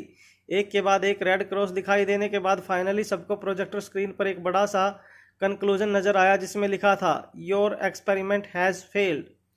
कंप्यूटर द्वारा जनरेट किए गए इस कंक्लूजन को देखने के बाद सारे स्टूडेंट्स और खुद प्रोफेसर एलिस हैरान होकर प्रोजेक्टर स्क्रीन को देखते रहे। प्रोफेसर एलिस को तो अपनी आंखों पर विश्वास ही नहीं हो रहा था। वह यह बात हजम नहीं कर पा रहे थे कि उन्होंने इतने महीनों की मेहनत मिट्टी में मिल चुकी थी। कंप्यूटर सिस्टम में जब उनके पूरे एक्सपेरिमेंट को एनालाइज किया गया तब पता चला कि उनके एक्सपेरिमेंट में अभी भी कुछ खामियां थी। सारे परम्यूटेशन कॉम्बिनेशन इस्तेमाल में लाने के बावजूद कंप्यूटर उस फार्मूला को बनाने में असमर्थ रहा था। इसका मतलब यह था कि कहीं कोई गड़बड़ थी। प्रोफेसर एलिस और उनके साथियों ने जरूर कहीं कोई भूल की थी जिसकी वजह से यह पूरा एक्सपेरिमेंट फेल हो चुका था। स्क्रीन पर कंक्लूजन पढ़ने के बाद सारे के सारे स्टूडेंट हैरान होकर फटी हुई आंखों से स्क्रीन की ओर देखते रहे। किसी के मुंह से कोई आवाज़ नहीं निकल रही थी। लगभग 5 मिनट तक लेबोरेटरी में शांति छाई रही। उसके बाद प्रोफेसर एलिस ने चिल्लाते हुए अपने साथियों से कहा, अरे तुम लोग इस तरह से देख क्यों रहे हो? अरे मैं जानता हूँ मेरा एक्सपेरिमेंट फेल नहीं हो सकता। एक काम करो, दोबारा से सारा डाटा कंप्यूटर में फीड करो और दोबारा से पूरा का पूरा प्रोसेस री इन करो। प्रोफेसर एलिस की बात सुनते ही सारे सीनियर स्टूडेंट्स ने फिर से सारा डाटा इकट्ठा किया और एक के बाद एक कंप्यूटर में दोबारा से फीड करना शुरू किया। लगभग 3 घंटे के प्रोसेस के बाद फिर से जब प्रोफेसर एलिस ने कंप्यूटर पर रीरन द प्रोसेस का कमांड दबाया, तब फिर से कंप्यूटर ने एक के बाद एक सारे डाटा को इंटीग्रेट करना शुरू किया। इस बार सारे स्टूडेंट्स और प्रोफेसर एलिस बड़े ही ध्यान से प्रोजेक्टर स्क्रीन पर फ्लैश हो रहे नंबर्स और फार्मूला को ध्यान से देख रहे थे। वह जानना चाहते थे कि आखिर चूक कहाँ हुई थी। सारे बच्चों ने लगातार 3 महीनों से मेहनत की थी और आज उनकी मेहनत रंग लाने वाली थी। वह लोग उस प्रोजेक्ट का हिस्सा बनने जा रहे थे जो बायोमेडिसिन की दुनिया में तहलका मचाने वाला था, मगर अचानक ही सब कुछ उनकी उम्मीद से उल्टा हो गया था। इस बार जब पूरे प्रोसेस को दोबारा से सभी लोगों ने ध्यान से देखा, तब उन्हें धीरे धीरे इस बात का अंदाजा होने लगा कि कुछ चीज़ों को उन्होंने नज़रअंदाज कर दिया था। प्रोफेसर एलिस ने 2 से 3 चीज़ों को किस्मत के सहारे छोड़ रखा था, मगर वही चीज़ें अब एक्सपेरिमेंट को पूरा करने के लिए सबसे बड़ी चुनौती बन गए थे। धीरे धीरे लेबोरेटरी में मौजूद सीनियर स्टूडेंट्स को समझ में आने लगा था कि प्रोफेसर एलिस से बहुत बड़ी चूक हो गई थी। वो स्टूडेंट्स ये बात भी अच्छी तरह से जानते थे कि यही एक्सपेरिमेंट डॉक्टर अमृता ने भी इसी प्रोसीजर को फॉलो करते हुए पूरा करने की कोशिश की थी। मगर कुछ महीनों पहले डॉक्टर अमृता ने यह बयान दिया था कि इस प्रोसेस के जरिए इस एक्सपेरिमेंट को पूरा करना इम्पॉसिबल है, क्योंकि कुछ फार्मूला और कुछ परम्यूटेशन कम्बिनेशन ऐसे हैं जिनका एक साथ मैच होना बेहद मुश्किल है, या यूँ कहा जा सकता था कि ये इम्पॉसिबल है। इसलिए इस प्रोसेस के जरिए इस एक्सपेरिमेंट को पूरा करना इम्पॉसिबल था। अब धीरे धीरे उन सीनियर स्टूडेंट्स को समझ में आने लगा था कि डॉक्टर अमृता ने ऐसा क्यों कहा था। उन्होंने अपनी नज़रों से देख लिया था कि प्रोफेसर एलिस ने कितनी बड़ी चूक की थी। लेबोरेटरी में मौजूद ज़्यादातर जूनियर बच्चे इन बातों को समझ नहीं पा रहे थे। यहाँ तक कि अनिका के ठीक बगल में खड़ी जेनिफर भी प्रोजेक्ट के बारे में इतनी बारीकी से एनालिसिस कर पाए इतनी ट्रेन नहीं हुई थी। मगर वो इतना ज़रूर जानती थी, डॉक्टर अमृता पहले ही कह चुकी थी कि इस प्रोसेसर के जरिए इस एक्सपेरिमेंट को पूरा करना इम्पॉसिबल था। इसलिए हैरानी से अनिका की ओर देखते हुए जेनिफर ने कहा, अच्छा, इसलिए तुमने कहा था कि ये एक्सपेरिमेंट कामयाब नहीं हो सकता। जेनिफर की बात सुनने के बाद अनिका ने बड़े ही कैजुअली हाँ में अपना सर हिला दिया। अनिका के रिएक्शन को देखकर जेनिफर के होश उड़ गए थे। अनिका और जेनिफर के आसपास खड़े कुछ स्टूडेंट्स भी अनिका के जवाब को सुनकर काफ़ी दंग रह गए थे। कुछ घंटों पहले उन लोगों ने अनिका की बात को काफ़ी लाइटली लिया था, यहाँ तक कि अनिका को प्रोजेक्ट का दुश्मन समझकर उसे सजा देने की कोशिश भी की थी। मगर अब अनिका जो कुछ भी कह रही थी वह सच था। यह देखकर सारे लोग दंग रह गए थे। जेनिफर ने धीमी आवाज़ में अनिका से पूछा, इसका मतलब तुम पहले से जानती थी कि डॉक्टर अमृता का एक्सपेरिमेंट क्यों नाकामयाब हुआ था? अनिका ने फिर से हाँ में अपना सर हिला दिया। आसपास खड़ी कुछ लड़कियों में से एक सीनियर लड़की अनिका के पास आकर कहने लगी, क्या इसका मतलब ये है कि डॉक्टर अमृता के एक्सपेरिमेंट में तुम भी हिस्सा थी? अनिका ने इस सवाल में भी अपना सर हाँ में हिला दिया। हालांकि अनिका ने खुद ही वो एक्सपेरिमेंट किया था और उसे नाकामयाबी मिली थी। इसलिए उस वक्त अनिका ने कहा था कि इस प्रोसेस के जरिए इस एक्सपेरिमेंट को पूरा करना इम्पॉसिबल है। आसपास खड़े स्टूडेंट्स ने अनिका को डॉक्टर अमृता का इतना करीबी जानकार हैरानी से एक दूसरे को देखना शुरू किया। वहाँ प्रोफेसर एलिस कुछ सीनियर स्टूडेंट के साथ फिर से एक लंबी चौड़ी सीट पर सारे परम्यूटेशन कम्बिनेशन को मैन्युअली चेक करने लगे, और इस तरफ धीरे धीरे लेबोरेटरी में यह बात फैलने लगी थी कि अनिका डॉक्टर अमृता की कितनी करीबी थी। सारे स्टूडेंट्स अपने आप को चीटेड महसूस कर रहे थे।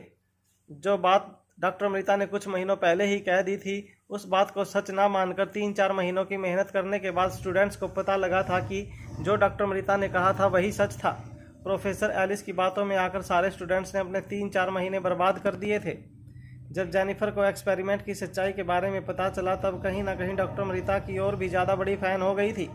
जेनिफर ने अचानक ही अपनी जेब से मोबाइल फ़ोन निकाला और डॉक्टर अमृता की इमेज सर्च करने लगी। अनिका अच्छी तरह से जानती थी कि उसे कोई खतरा नहीं था, क्योंकि अनिका और रोहित ने मिलकर यह तय किया था कि वह इंटरनेट से डॉक्टर अमृता के बारे में मिलने वाली सारी जानकारियाँ इरेज कर देंगे। जब रोहित के साथ अनिका का रिश्ता शुरू हुआ और एक के बाद एक लोगों को जब पता चलने लगा कि अनिका ही डॉक्टर अमृता थी, तब अनिका की काफ़ी सारी तस्वीरें इंटरनेट पर वायरल होने लगी थी।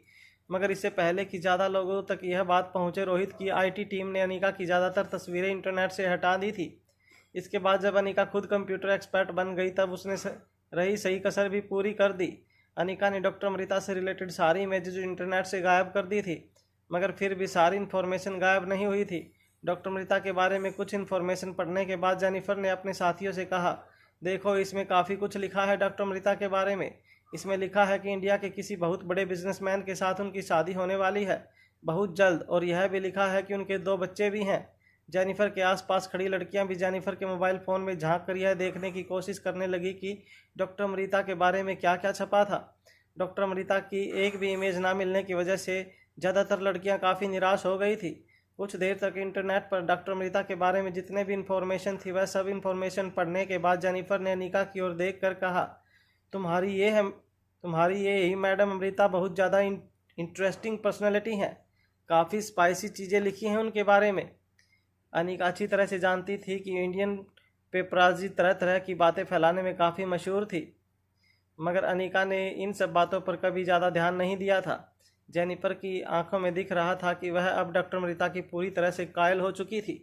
अगर उसे मौका मिलता तो वह अभी इसी वक्त स्टावी यूनिवर्सिटी छोड़कर दिल्ली यूनिवर्सिटी जा पहुँचे और डॉक्टर अमृता की असिस्टेंट बन जाए। वहाँ प्रोफेसर एलिस पूरी तरह से बेखबर थे कि उनके ही लेबोरेटरी में उनके स्टूडेंट्स धीरे धीरे डॉक्टर अमृता के फ़ैन बनते जा रहे थे। वह पूरी तरह से निराश थे, पूरी तरह से टूट चुके थे। उनका ड्रीम प्रोजेक्ट एक ही पल में उनकी आंखों के सामने बिखर चुका था। अचानक ही जोर से मेज पर अपना एक हाथ मारते हुए प्रोफेसर एलिस ने अपने स्टूडेंट से कहा, तुम लोग घबराओ मत, यह तो एक सिर्फ छोटा सा फेलियर है। हम कल फिर से नए सिरे से शुरुआत करेंगे, इतनी जल्दी हार नहीं मानेंगे। इस वक्त हम सब घर चले जाते हैं, थोड़ा आराम करके दोबारा नए सिरे से कोशिश करेंगे और इस बार जीत हमारी ही होगी। जब प्रोफेसर एलिस ने यह बात कही तब रात के 1 बज चुके थे। वो पूरी तरह से भूल चुके थे कि यूनिवर्सिटी कैंपस में एक अनजान सीरियल किलर का खतरा मंडरा रहा था।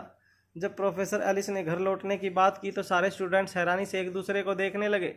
अनिका ने सामने आते हुए प्रोफेसर एलिस से कहा, प्रोफेसर, इस वक्त रात के 1 बज चुके हैं। मुझे नहीं लगता है कि इस वक्त हमारे लिए लेबोरेटरी से बाहर निकलना सेफ रहेगा। वो सीरियल किलर इसी वक्त सबसे ज़्यादा एक्टिव होता है। अनिका की बात सुनने के बाद प्रोफेसर एलिस ने अनिका की बात को मजाक में उड़ाते हुए कहा, ए लड़की, मेरी एक्सपेरिमेंट में एक छोटी सी रुकावट क्या आ गई? तुम अपने आप को इस लेबोरेटरी की बॉस समझने लगी। अब क्या तुम ये तय करोगी कि इस लेबोरेटरी में क्या होगा क्या नहीं? मैं अच्छी तरह से जानता हूँ कि यह सब तुम लोगों की एक चाल है।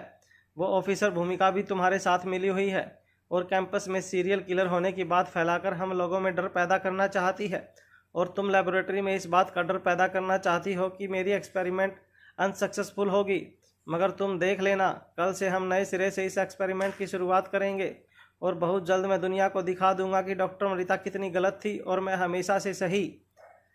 इसके बाद प्रोफेसर ने सारे बच्चों की ओर देख कर कहा, चलो जाओ अपनी अपनी डॉर्मेट्री में या घरों में और चैन की नींद सो जाओ। घबराने की कोई ज़रूरत नहीं है, कोई सीरियल किलर नहीं है। प्रोफेसर की बात सुनने के बाद सारे स्टूडेंट्स हैरानी से एक दूसरे को देखने लगे। तभी कुछ लड़कियों ने अनिका के पास आकर कहा, मुझे नहीं लगता कि अनिका की बात बिल्कुल सही है। रात के 1 बज चुके हैं, हमें इस वक्त रिस्क नहीं लेना चाहिए, सुबह का इंतज़ार करना चाहिए। अगर हम सब यहीं पर सुबह तक रुक जाएं तो क्या गलत है? अनिका ने उस लड़की की बात को पूरा करते हुए सभी से कहा, हाँ मुझे भी यही सही लग रहा है। अगर वह सीरियल किलर हमला करने की कोशिश भी करेगा तो कम से कम हम सब एक दूसरे के बचाव के लिए साथ रहेंगे। अनिका भी यह बात अच्छी तरह से जानती थी कि शक्तिशाली गेंडा कितना ताकतवर था, मगर वो ये भी जानती थी कि अगर सारे स्टूडेंट्स मिलकर एक साथ एक छत के नीचे रहेंगे तो शक्तिशाली गेंडे के लिए भी अटैक करना काफ़ी मुश्किल हो जाएगा। धीरे धीरे स्टूडेंट्स 2 हिस्सों में बंटने लगे। कुछ स्टूडेंट्स अनिका की बात सच मानकर सुबह का इंतजार करते हुए लेबोरेटरी में ही इंतजार करना चाहते थे, तो कुछ स्टूडेंट्स इस पूरी घटना को एक फेक न्यूज़ बताकर उसी वक्त घर लौटना चाहते थे। मगर धीरे धीरे सभी स्टूडेंट्स के चेहरे पर डर ने अपनी जगह बना ली थी। सारे स्टूडेंट्स धीरे धीरे अनिका के पास आकर खड़े हो गए। लगभग सारे स्टूडेंट्स को अनिका की तरफ जाते हुए देखकर प्रोफेसर एलिस का गुस्सा 7वें आसमान पर चढ़ गया था। सारे स्टूडेंट्स पर चिल्लाते हुए प्रोफेसर एलिस ने कहा, तुम लोग पागल हो गए हो। इन लोगों की झूठी बातों का सच मानकर तुम लोग यह साबित कर रहे हो कि तुम लोग सब कायर हो और मेरी टीम में होने के लायक भी नहीं हो। देखो अब किस तरह से मैं अपनी डॉर्मेट्री तक अकेला जाता हूँ, देखता हूँ मुझे कौन क्या करता है। प्रोफेसर एलिस को लेबोरेटरी से बाहर निकलता देखकर 2 स्टूडेंट्स प्रोफेसर एलिस के साथ बाहर निकल गए। दोनों ने प्रोफेसर एलिस से कहा, सर हम भी आपके साथ चलेंगे, हम जानते हैं कि आप सच कह रहे हो। यह सीरियल किलर वाली बात पूरी तरह से झूठी है, यह हम जानते हैं। और कल से हम दोबारा से इस एक्सपेरिमेंट को शुरू करेंगे और डॉक्टर मृता को दिखा देंगे कि आप बायोमेडिसिन की दुनिया के बेताज बादशाह हो। जब प्रोफेसर एलिस के चेहरे पर उन स्टूडेंट्स की बात सुनकर मुस्कान आ गई, तब उन्होंने अपने दोनों हाथों को उन दो स्टूडेंट्स के कंधों पर रखकर कहा, चलो मेरे साथ। पहले मुझे डॉर्मेट्री छोड़ो और उसके बाद तुम लोग अपने अपने हॉस्टल में अपने कमरों में चले जाना। जैसे ही प्रोफेसर एलिस दोनों स्टूडेंट्स के साथ एलिवेटर से बाहर निकले, अचानक ही उन तीनों को रात के अंधेरे में एक काला साया नजर आया। रात के 1 बजे थे और काफ़ी ठंड पड़ रही थी। प्रोफेसर एलिस के साथ पहले 2 स्टूडेंट्स बाहर निकले थे, लेकिन बाद में कुछ और स्टूडेंट भी उनके साथ चल दिए। वे सारे स्टूडेंट ठंड के मारे थर थर काँप रहे थे। यूनिवर्सिटी कैंपस में चारों ओर अंधेरा छाया था। काफ़ी दूर स्ट्रीट लाइट नज़र आ रही थी, मगर प्रोफेसर एलिस और बाकी स्टूडेंट्स भी यह बात अच्छी तरह से जानते थे कि प्रोफेसर एलिस का क्वार्टर लेबोरेटरी बिल्डिंग से काफ़ी दूर था। ठंड और डर दोनों ने ही प्रोफेसर एलिस और बाकी स्टूडेंट्स के शरीर को पूरी तरह से जकड़ रखा था। अचानक ही डर का माहौल कम करने के लिए एक स्टूडेंट ने प्रोफेसर एलिस से कहा, सर चाहे लोग कुछ भी कहें, मगर हम हमेशा ही आपके साथ रहेंगे। हम अच्छी तरह से जान चुके हैं कि डॉक्टर मृता जानबूझकर आपके खिलाफ ही सारी प्लानिंग कर रही हैं। और आप निराश मत होना सर, एक एक्सपेरिमेंट फेल हुआ तो क्या हुआ, हम सब दोबारा से मेहनत करेंगे और मुझे यकीन है कि बहुत जल्द हम इस एक्सपेरिमेंट में कामयाबी हासिल कर लेंगे। इसके बाद बाकी बचे स्टूडेंट्स भी प्रोफेसर एलिस की तारीफ़ों के पुल बांधने लगे। हालांकि वह लोग ऐसी बातें करके सिर्फ ठंड और डर का असर कम करना चाहते थे। सारे स्टूडेंट्स अंधेरे यूनिवर्सिटी कैंपस में आसपास नज़रें बनाए हुए थे, मगर वह लोग यह नहीं जानते थे कि एक अनजाना साया काफ़ी देर से उनका पीछा कर रहा था। स्टूडेंट्स बार बार प्रोफेसर एलिस की तारीफ़ें करके उन्हें चीयर अप करने की कोशिश कर रहे थे, मगर इन सब बातों में उन लोगों को अंधेरे में मिला हुआ एक काला साया नज़र नहीं आ रहा था। सिर्फ आंखें दिखाई दे रही थी जो उनकी ओर घूर रही थी। वहां ऊपर प्रोफेसर एलिस और कुछ स्टूडेंट्स के चले जाने के बाद लेबोरेटरी के अंदर बैठे कुछ बच्चे आपस में बातें करने लगे। वह लोग अपने डिसीजन को लेकर दोबारा से सोचने लगे थे कि कहीं उन्होंने कोई गलत तो नहीं कर दी थी। एक स्टूडेंट ने अपनी साथी से कहा, अरे यार, मुझे लगता है कि हमने प्रोफेसर का साथ ना देकर बहुत बड़ी गलती कर दी। प्रोफेसर को हम अच्छी तरह से जानते हैं कि वो किस तरह के आदमी हैं। अरे छोटी छोटी बातों को लेकर बहुत नाराज़ हो जाते हैं। अगर हमने आज उनका साथ नहीं दिया है तो ज़रूर वह कल हमसे उसका बदला लेंगे। कहीं ऐसा ना हो जाए कि प्रोफेसर हमारा नाम अपने एक्सपेरिमेंट से हटा दे, हमारी इतने महीनों की मेहनत बेकार हो जाएगी। तभी एक साथी स्टूडेंट ने उनकी बात में हामी भरते हुए कहा, अरे हाँ यार, मैं भी यही बात अच्छी तरह से जानता हूँ। भले ही प्रोफेसर की बहुत इज्जत करते हैं, मगर प्रोफेसर छोटे बच्चों जैसे हैं, छोटी छोटी बात को लेकर काफ़ी नाराज़ हो जाते हैं। अगर हमारा नाम इस प्रोजेक्ट से हटा दिया गया तो फिर हम तो बुरी तरह फंस जाएंगे, क्योंकि सारे प्रोजेक्ट्स के असिस्टेंट लगभग तय हो चुके हैं। आने वाले दिनों में ज़्यादा प्रोजेक्ट अनाउंस भी नहीं होने वाले हैं। अगर इस प्रोजेक्ट से निकाल दिए गए तो हमारे लिए बहुत बड़ी मुसीबत हो जाएगी। हम सबके लिए प्रोजेक्ट ढूंढना बहुत मुश्किल हो जाएगा। हालांकि लेबोरेटरी के अंदर हीटर ऑन था, मगर फिर भी कई स्टूडेंट्स को काफ़ी ठंड महसूस हो रही थी। अपने दोनों हाथ मलते हुए एक दुबली पतली सी लड़की आगे आई और बाकी स्टूडेंट्स से कहने लगी, अरे यार, एक तो ठंड के मारे वैसे ही जान निकली जा रही है और तुम लोग ऐसी बातें करके मुझे डरा रहे हो। अगर हमें इस प्रोजेक्ट से निकाल दिया गया तो हमारा पूरा टर्म बर्बाद हो जाएगा। फिर एक सीनियर लड़के ने अपनी आवाज़ ऊंची करते हुए अनिका की ओर इशारा करते हुए कहा, अरे इस लड़की की बातों में आकर हम सब फंस सकते हैं। अब देखो, प्रोफेसर एलिस को गए हुए लगभग 25 मिनट हो चुके हैं और अब तक कोई परेशानी की खबर नहीं आई है। आई एम श्योर कि वो अब तक अपने स्टाफ क्वार्टर भी पहुंच चुके होंगे और उनके साथ जो स्टूडेंट्स निकले थे वह लोग भी अपने अपने हॉस्टल में अपने अपने कमरों में पहुंच गए होंगे और हम सब बेवकूफ़ों की तरह इस लड़की की बात में आकर रात के 1:30 बजे लेबोरेटरी में ठंड के मारे सिकुड़ रहे हैं। कल सुबह होते ही पूरी यूनिवर्सिटी में हम लोग मजाक बनकर रह जाएंगी कि एक अनजान सी लड़की की बातों में आकर हमने हमारे प्रोफेसर एलिस की बात नहीं मानी और पूरी रात बेवकूफ़ों की तरह यहाँ एक सीरियल किलर का इंतज़ार किया जो है ही नहीं। मैं तो कहता हूँ कि हम सब यहाँ से निकल जाते हैं। इस लड़की को यहीं अकेले रहने दो। जो सीरियल किलर इसके भ्रम ने पैदा किया है वो सिर्फ इसी के सामने आ सकता है, हमारे सामने आने की ज़रूरत नहीं कर सकता। तभी एक दूसरे सीनियर लड़के ने अनिका के बचाव में आते हुए कहा, यह सब तुमने अब क्यों कह रहे हो? ये सब कुछ प्रोफेसर के सामने क्यों नहीं कहा था तुमने?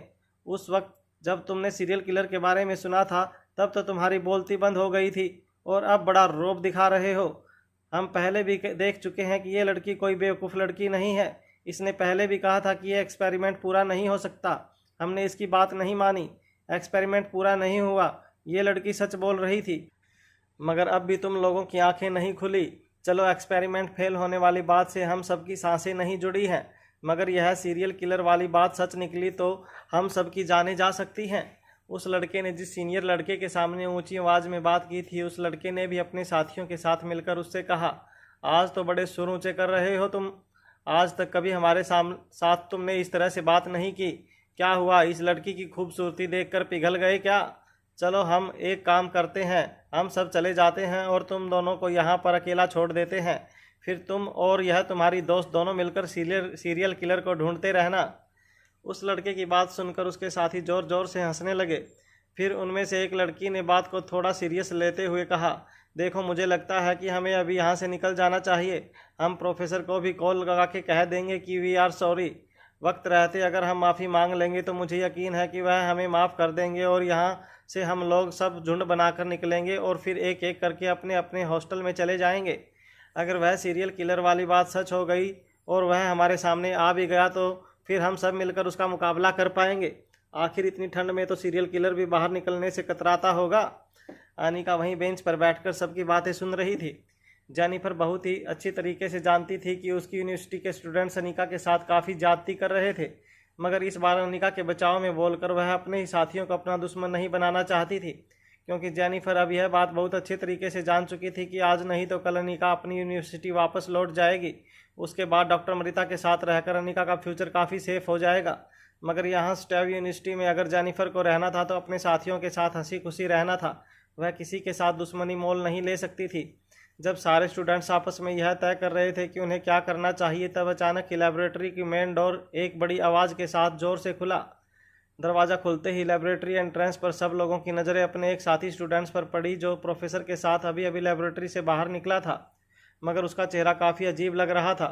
उसकी आंखें फटी हुई थी। ऐसा लग रहा था जैसे उसका शरीर पूरा नीला पड़ चुका था।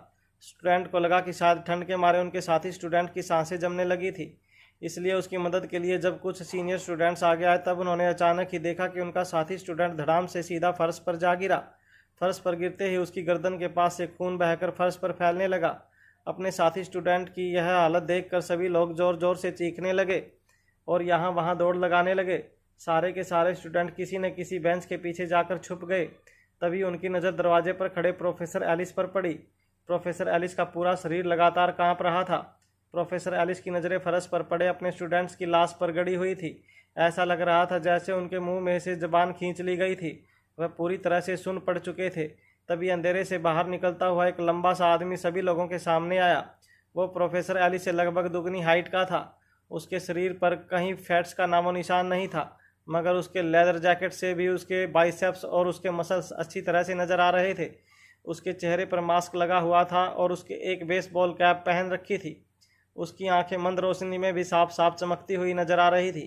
अनिका ने जैसे ही उस आदमी को देखा, अनिका जान चुकी थी यही वह शक्तिशाली गेंडा था जिसके साथ अनिका की मुलाकात दिल्ली के बैंक में हुई थी।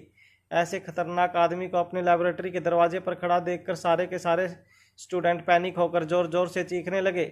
वह बचाओ बचाओ की चीख लगाने लगे। डर के मारे सभी स्टूडेंट्स किसी न किसी चीज़ के पीछे छुपने लगे। जब जेनिफर ने देखा कि अनिका अपनी जगह पर खड़ी हुई उस शक्तिशाली गेंडे को देख रही थी, तब अचानक ही जेनिफर अनिका के पास दौड़कर आई और अनिका का हाथ पकड़कर उसे एक बेंच के पीछे ले गई। अनिका को एक बेंच के पीछे छुपते हुए जेनिफर ने कहा, तुम डरना मत, बिल्कुल भी मत डरना। पुलिस किसी भी वक्त आती होगी, वह हम सबको बचा लेंगे।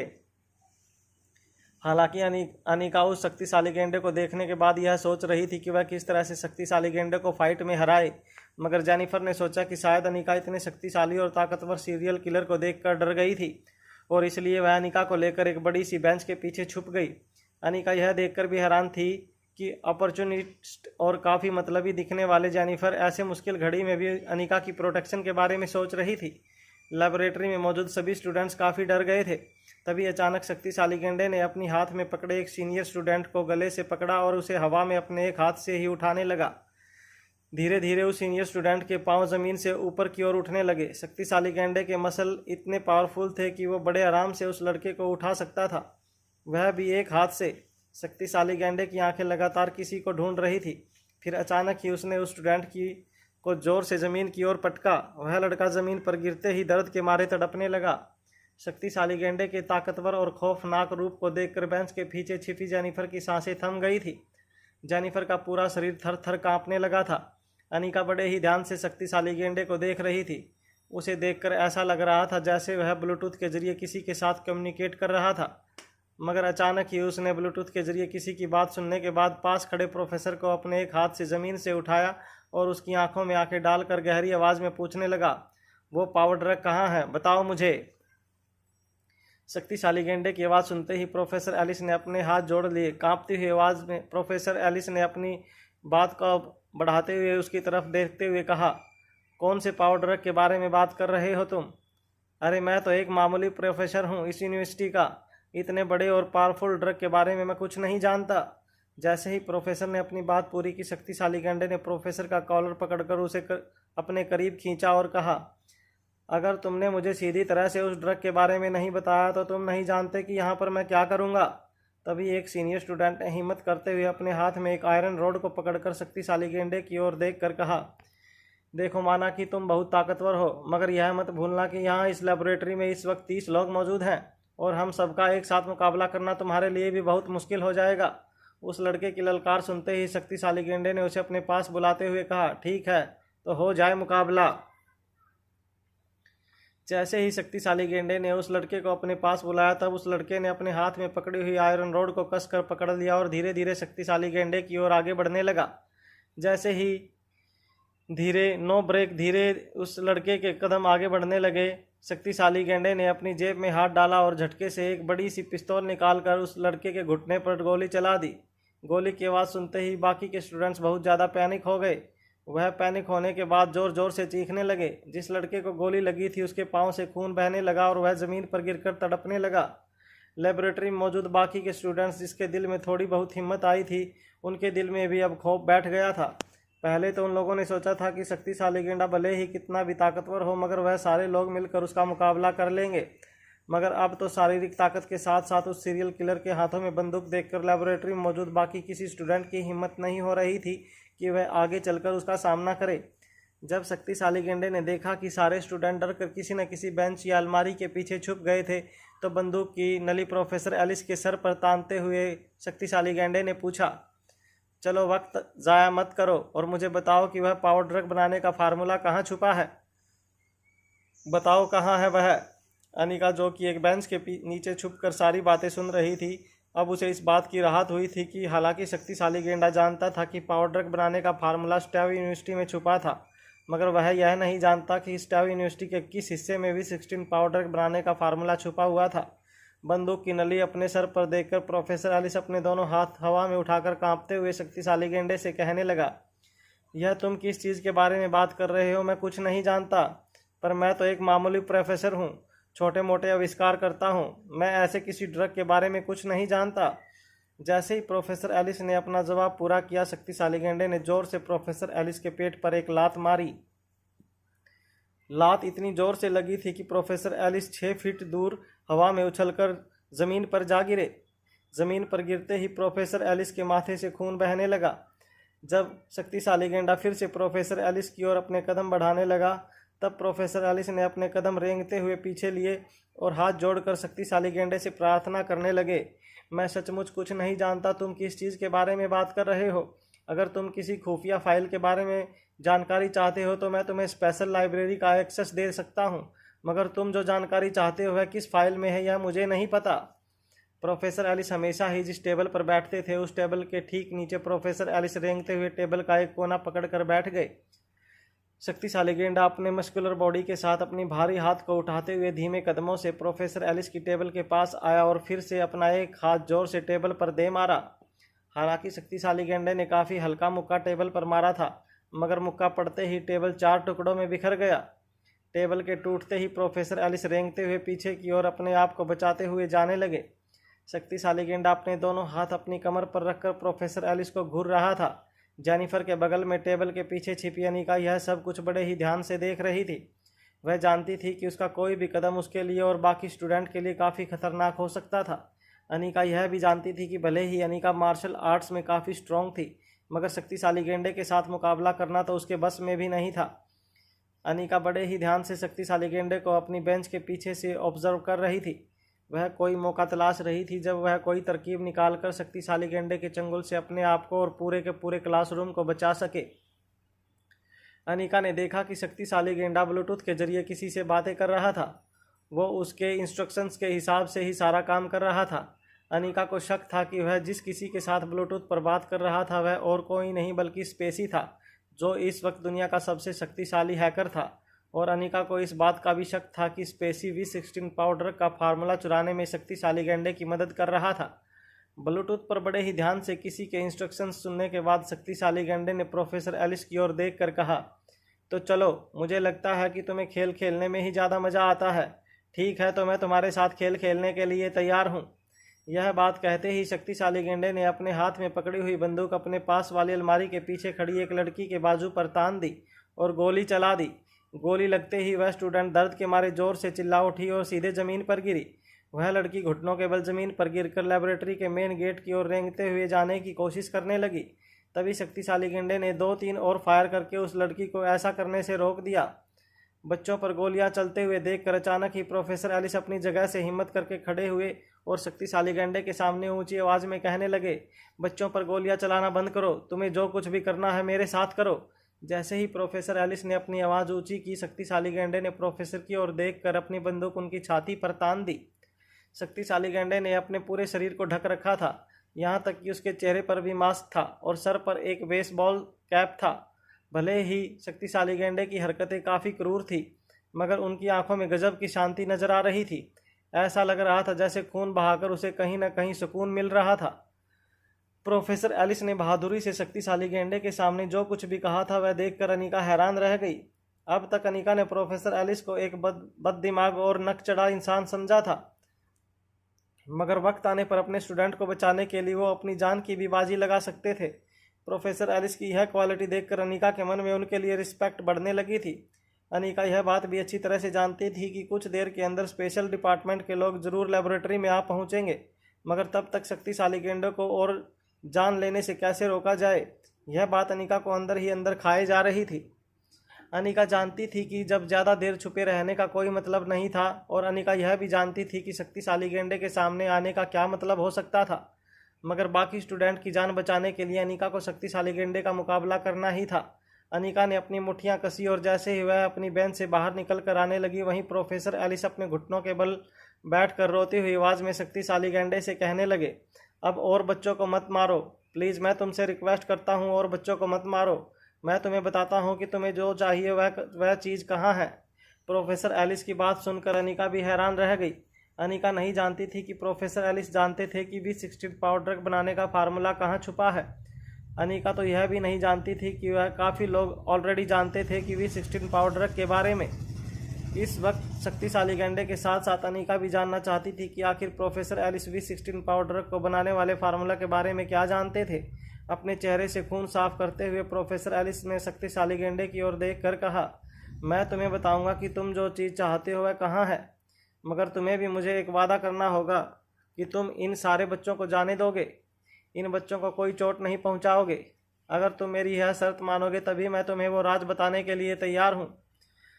प्रोफेसर एलिस की बात सुनने के बाद शक्तिशाली गेंडे ने अपना एक हाथ अपनी कमर पर रखकर चारों ओर अपनी बंदूक घुमाकर बेंच की ओर अलमारियों के पीछे छिपे स्टूडेंट की ओर देखा। शक्तिशाली गेंडा उन सब की तेज सांसों को अच्छी तरह से सुन पा रहा था, इसलिए वह जान चुका था कि पूरी लेबोरेटरी में उसका कितना खौफ था। प्रोफेसर एलिस की ओर देखकर शक्तिशाली गेंडे ने कहा, इन सब बुज़दिलों से मुझे कोई मतलब नहीं है। मगर इससे पहले कि शक्तिशाली गेंडा और सारे स्टूडेंट्स को जाने का हुक्म देता, ब्लूटूथ के जरिए उसने किसी के साथ बात की। बात करने के बाद शक्तिशाली गेंडे के चेहरे के एक्सप्रेशंस बदलने लगे। उनकी आंखों से पता चल रहा था कि वह किसी की कही हुई बात को फॉलो कर रहा था। फिर अचानक ही अपनी बात बदलते हुए गहरी आवाज़ में शक्तिशाली गेंडे ने प्रोफेसर से कहा, तुम इस वक्त मेरे साथ नेगोशिएट करने की पोजीशन में नहीं हो, मैं जो कहूँगा वही तुम्हें मानना होगा। इससे पहले कि प्रोफेसर शक्तिशाली गेंडे की इस बात का हाँ या ना में जवाब दे पाता, शक्तिशाली गेंडे ने अचानक ही एक के बाद एक गोलियां पूरी लेबोरेटरी में चलाना शुरू कर दी। 4 से 5 राउंड फायर करने के बाद अचानक ही एक अलमारी के पीछे से एक लड़के ने जोर से चीखने की आवाज़ आई। गोली सीधे उसकी जांघ में जाकर लगी थी। उसके पाँव से काफ़ी खून बहने लगा था और वह दर्द के मारे जोर जोर से चीखने लगा। यह देखकर प्रोफेसर एलिस पूरी तरह से टूट चुके थे। अपने दोनों हाथ हवा में लहराते हुए प्रोफेसर एलिस ने शक्तिशाली गेंडे से कहा, मैं तुम्हारे आगे हाथ जोड़ता हूँ, मेरे बच्चों को अब और ज़्यादा नुकसान मत पहुँचाओ। क्या बिगाड़ा है उन्होंने तुम्हारा? मैं बताता हूँ तुम्हें, कहाँ है वह सीक्रेट फार्मूला। शक्तिशाली गेंडा काफ़ी ध्यान से प्रोफेसर एलिस की बातें सुनने लगा। घबराती हुई आवाज़ में प्रोफेसर एलिस ने शक्तिशाली गेंडे से कहा, वह फार्मूला फाइल नंबर 004 में है। फाइल नंबर 004 का जिक्र सुनते ही अनीका शॉक हो गई। प्रोफेसर एलिस की बातों से साफ हो गया था कि अनीका अकेली नहीं थी जो फाइल नंबर 004 के बारे में जानती थी। प्रोफेसर एलिस ने अपनी बात आगे बढ़ाते हुए शक्तिशाली गेंडे से कहा, तुम शायद जिस सीक्रेट ड्रग के बारे में बात कर रहे हो वह फाइल 00 नंबर 4 में है और वह फाइल नंबर 004 हमारी स्पेशल लाइब्रेरी में कहीं है। मैं यह तो नहीं जानता कि वह फाइल कहाँ पर है, मगर मैं तुम्हें वह लाइब्रेरी में ले जा सकता हूँ। देखो, मैं नहीं जानता कि उस फाइल में क्या है और वह ड्रग क्या काम करता है। बस मैंने कई सालों पहले सुन रखा था कि फाइल नंबर 004 में एक ऐसा फार्मूला है जिसके द्वारा कोई ऐसा ड्रग ईजाद किया जा सकता है जो इंसानी जेनेटिक्स में बदलाव ला सके। उसके अलावा मैं उसके बारे में कुछ नहीं जानता। देखो, तुम्हें जो कुछ भी चाहिए वह उस फाइल में है। मेहरबानी करके मेरे बच्चों को छोड़ दो। इन मासूम फूलों ने क्या बिगाड़ा है तुम्हारा? प्रोफेसर एलिस की बात सुनने के बाद शक्तिशाली गेंडे ने धीरे से प्रोफेसर एलिस की ओर आगे बढ़ते हुए कहा, फूल शादीशुदा जोड़ों को मुबारकबाद देने के लिए भी दिए जाते हैं और कब्रिस्तान में भी चढ़ाए जाते हैं। अब तुम ही डिसाइड करो कि तुम्हें तुम्हारे यह फूल कहाँ देखने हैं। शक्तिशाली गेंडे को पता चल चुका था कि चाहे कुछ भी हो जाए, प्रोफेसर एलिस अपने एक और बच्चे की मौत अपनी आंखों के सामने होते हुए नहीं देख सकते थे। शक्तिशाली गेंडे ने प्रोफेसर एलिस को कॉलर से पकड़ा और कहा, चलो मुझे उस स्पेशल लाइब्रेरी में ले चलो जहाँ पर यह फाइल छुपाई गई है। शक्तिशाली गेंडा प्रोफेसर एलिस को घसीटते हुए लेबोरेटरी से बाहर ले जाने लगा। प्रोफेसर काफ़ी बुरी तरह से जख्मी थे, इसलिए वह ठीक तरह से चल भी नहीं पा रहे थे, मगर शक्तिशाली गेंडे ने इतनी मजबूती से उनका कॉलर पकड़ रखा था कि शक्तिशाली गेंडे के पावर की वजह से प्रोफेसर एलिस घिसटते हुए उसके पीछे पीछे चले जा रहे थे।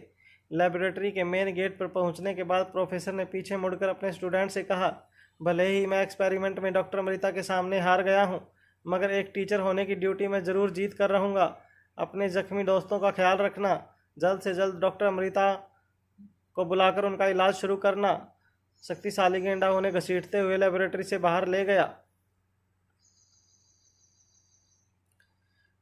प्रोफेसर एलिस के साथ काम करने वाले बच्चे उनके साथ सिर्फ इसलिए काम करते थे क्योंकि प्रोफेसर एलिस यूनिवर्सिटी के नामचीन प्रोफेसर में से एक थे।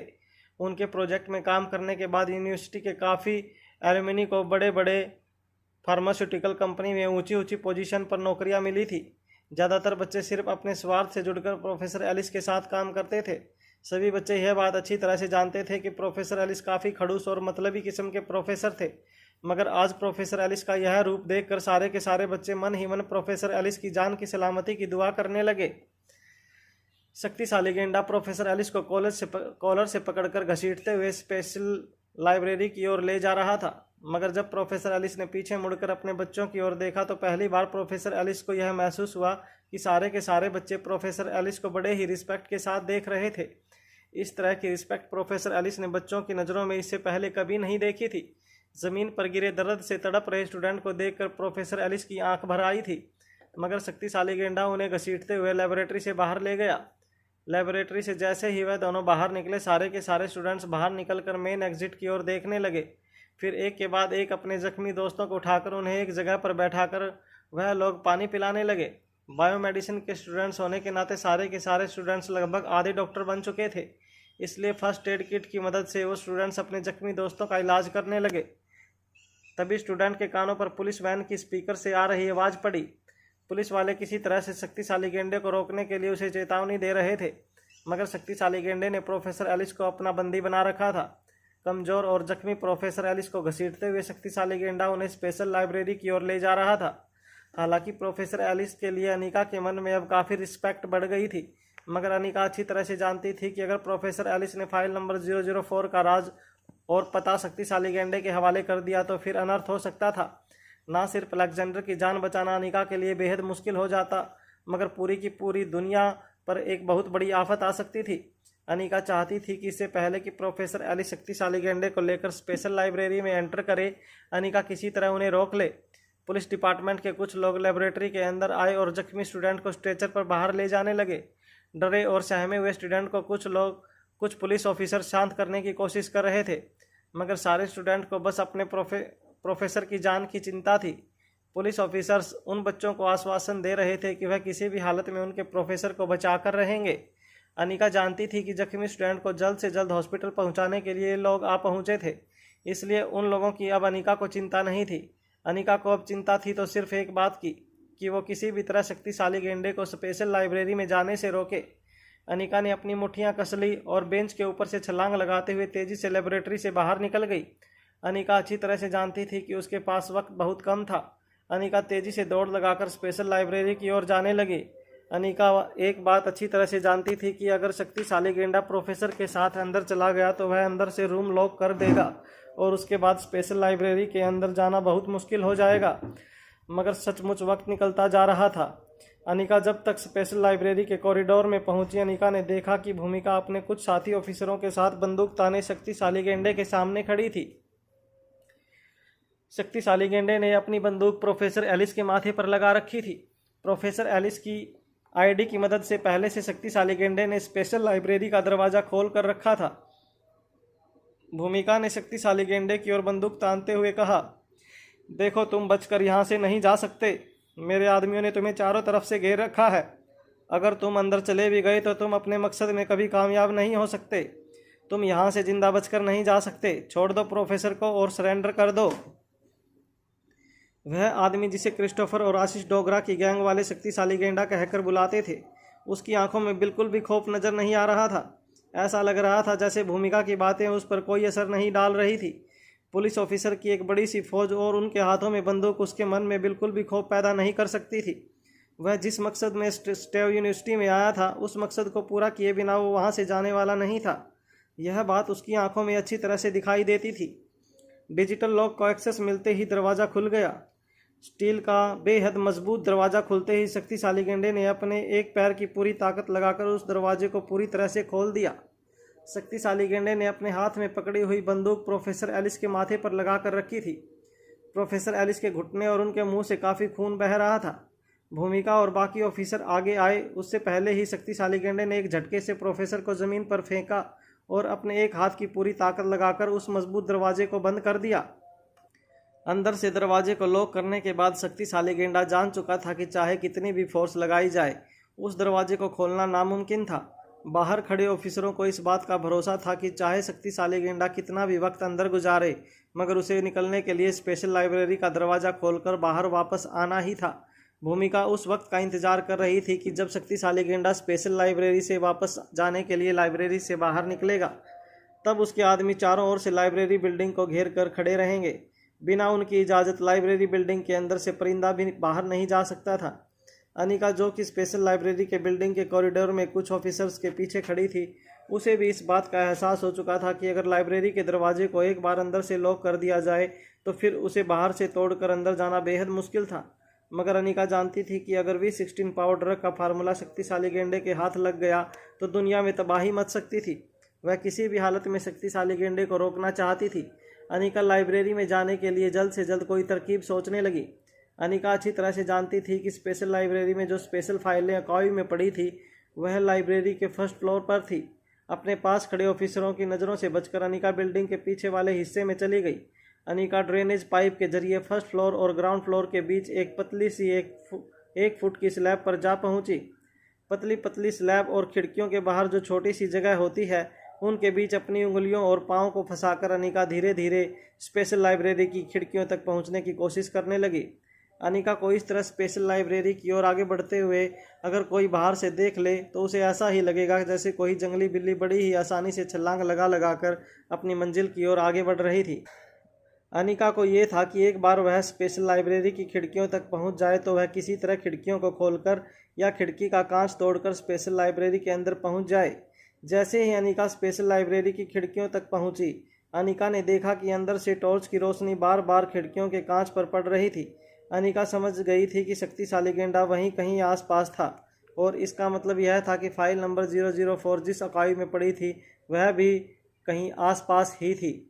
अनिका ने जब धीरे से कांच की खिड़की से झांक कर देखा तो उसने देखा कि खिड़की से कुछ ही मीटर दूर फर्श पर लहूलुहान प्रोफेसर एलिस पड़े थे और प्रोफेसर एलिस के पांव के ठीक पास शक्तिशाली गेंडा एक बड़ी सी अलमारी में टॉर्च की रोशनी के सहारे कुछ देखने की कोशिश कर रहा था।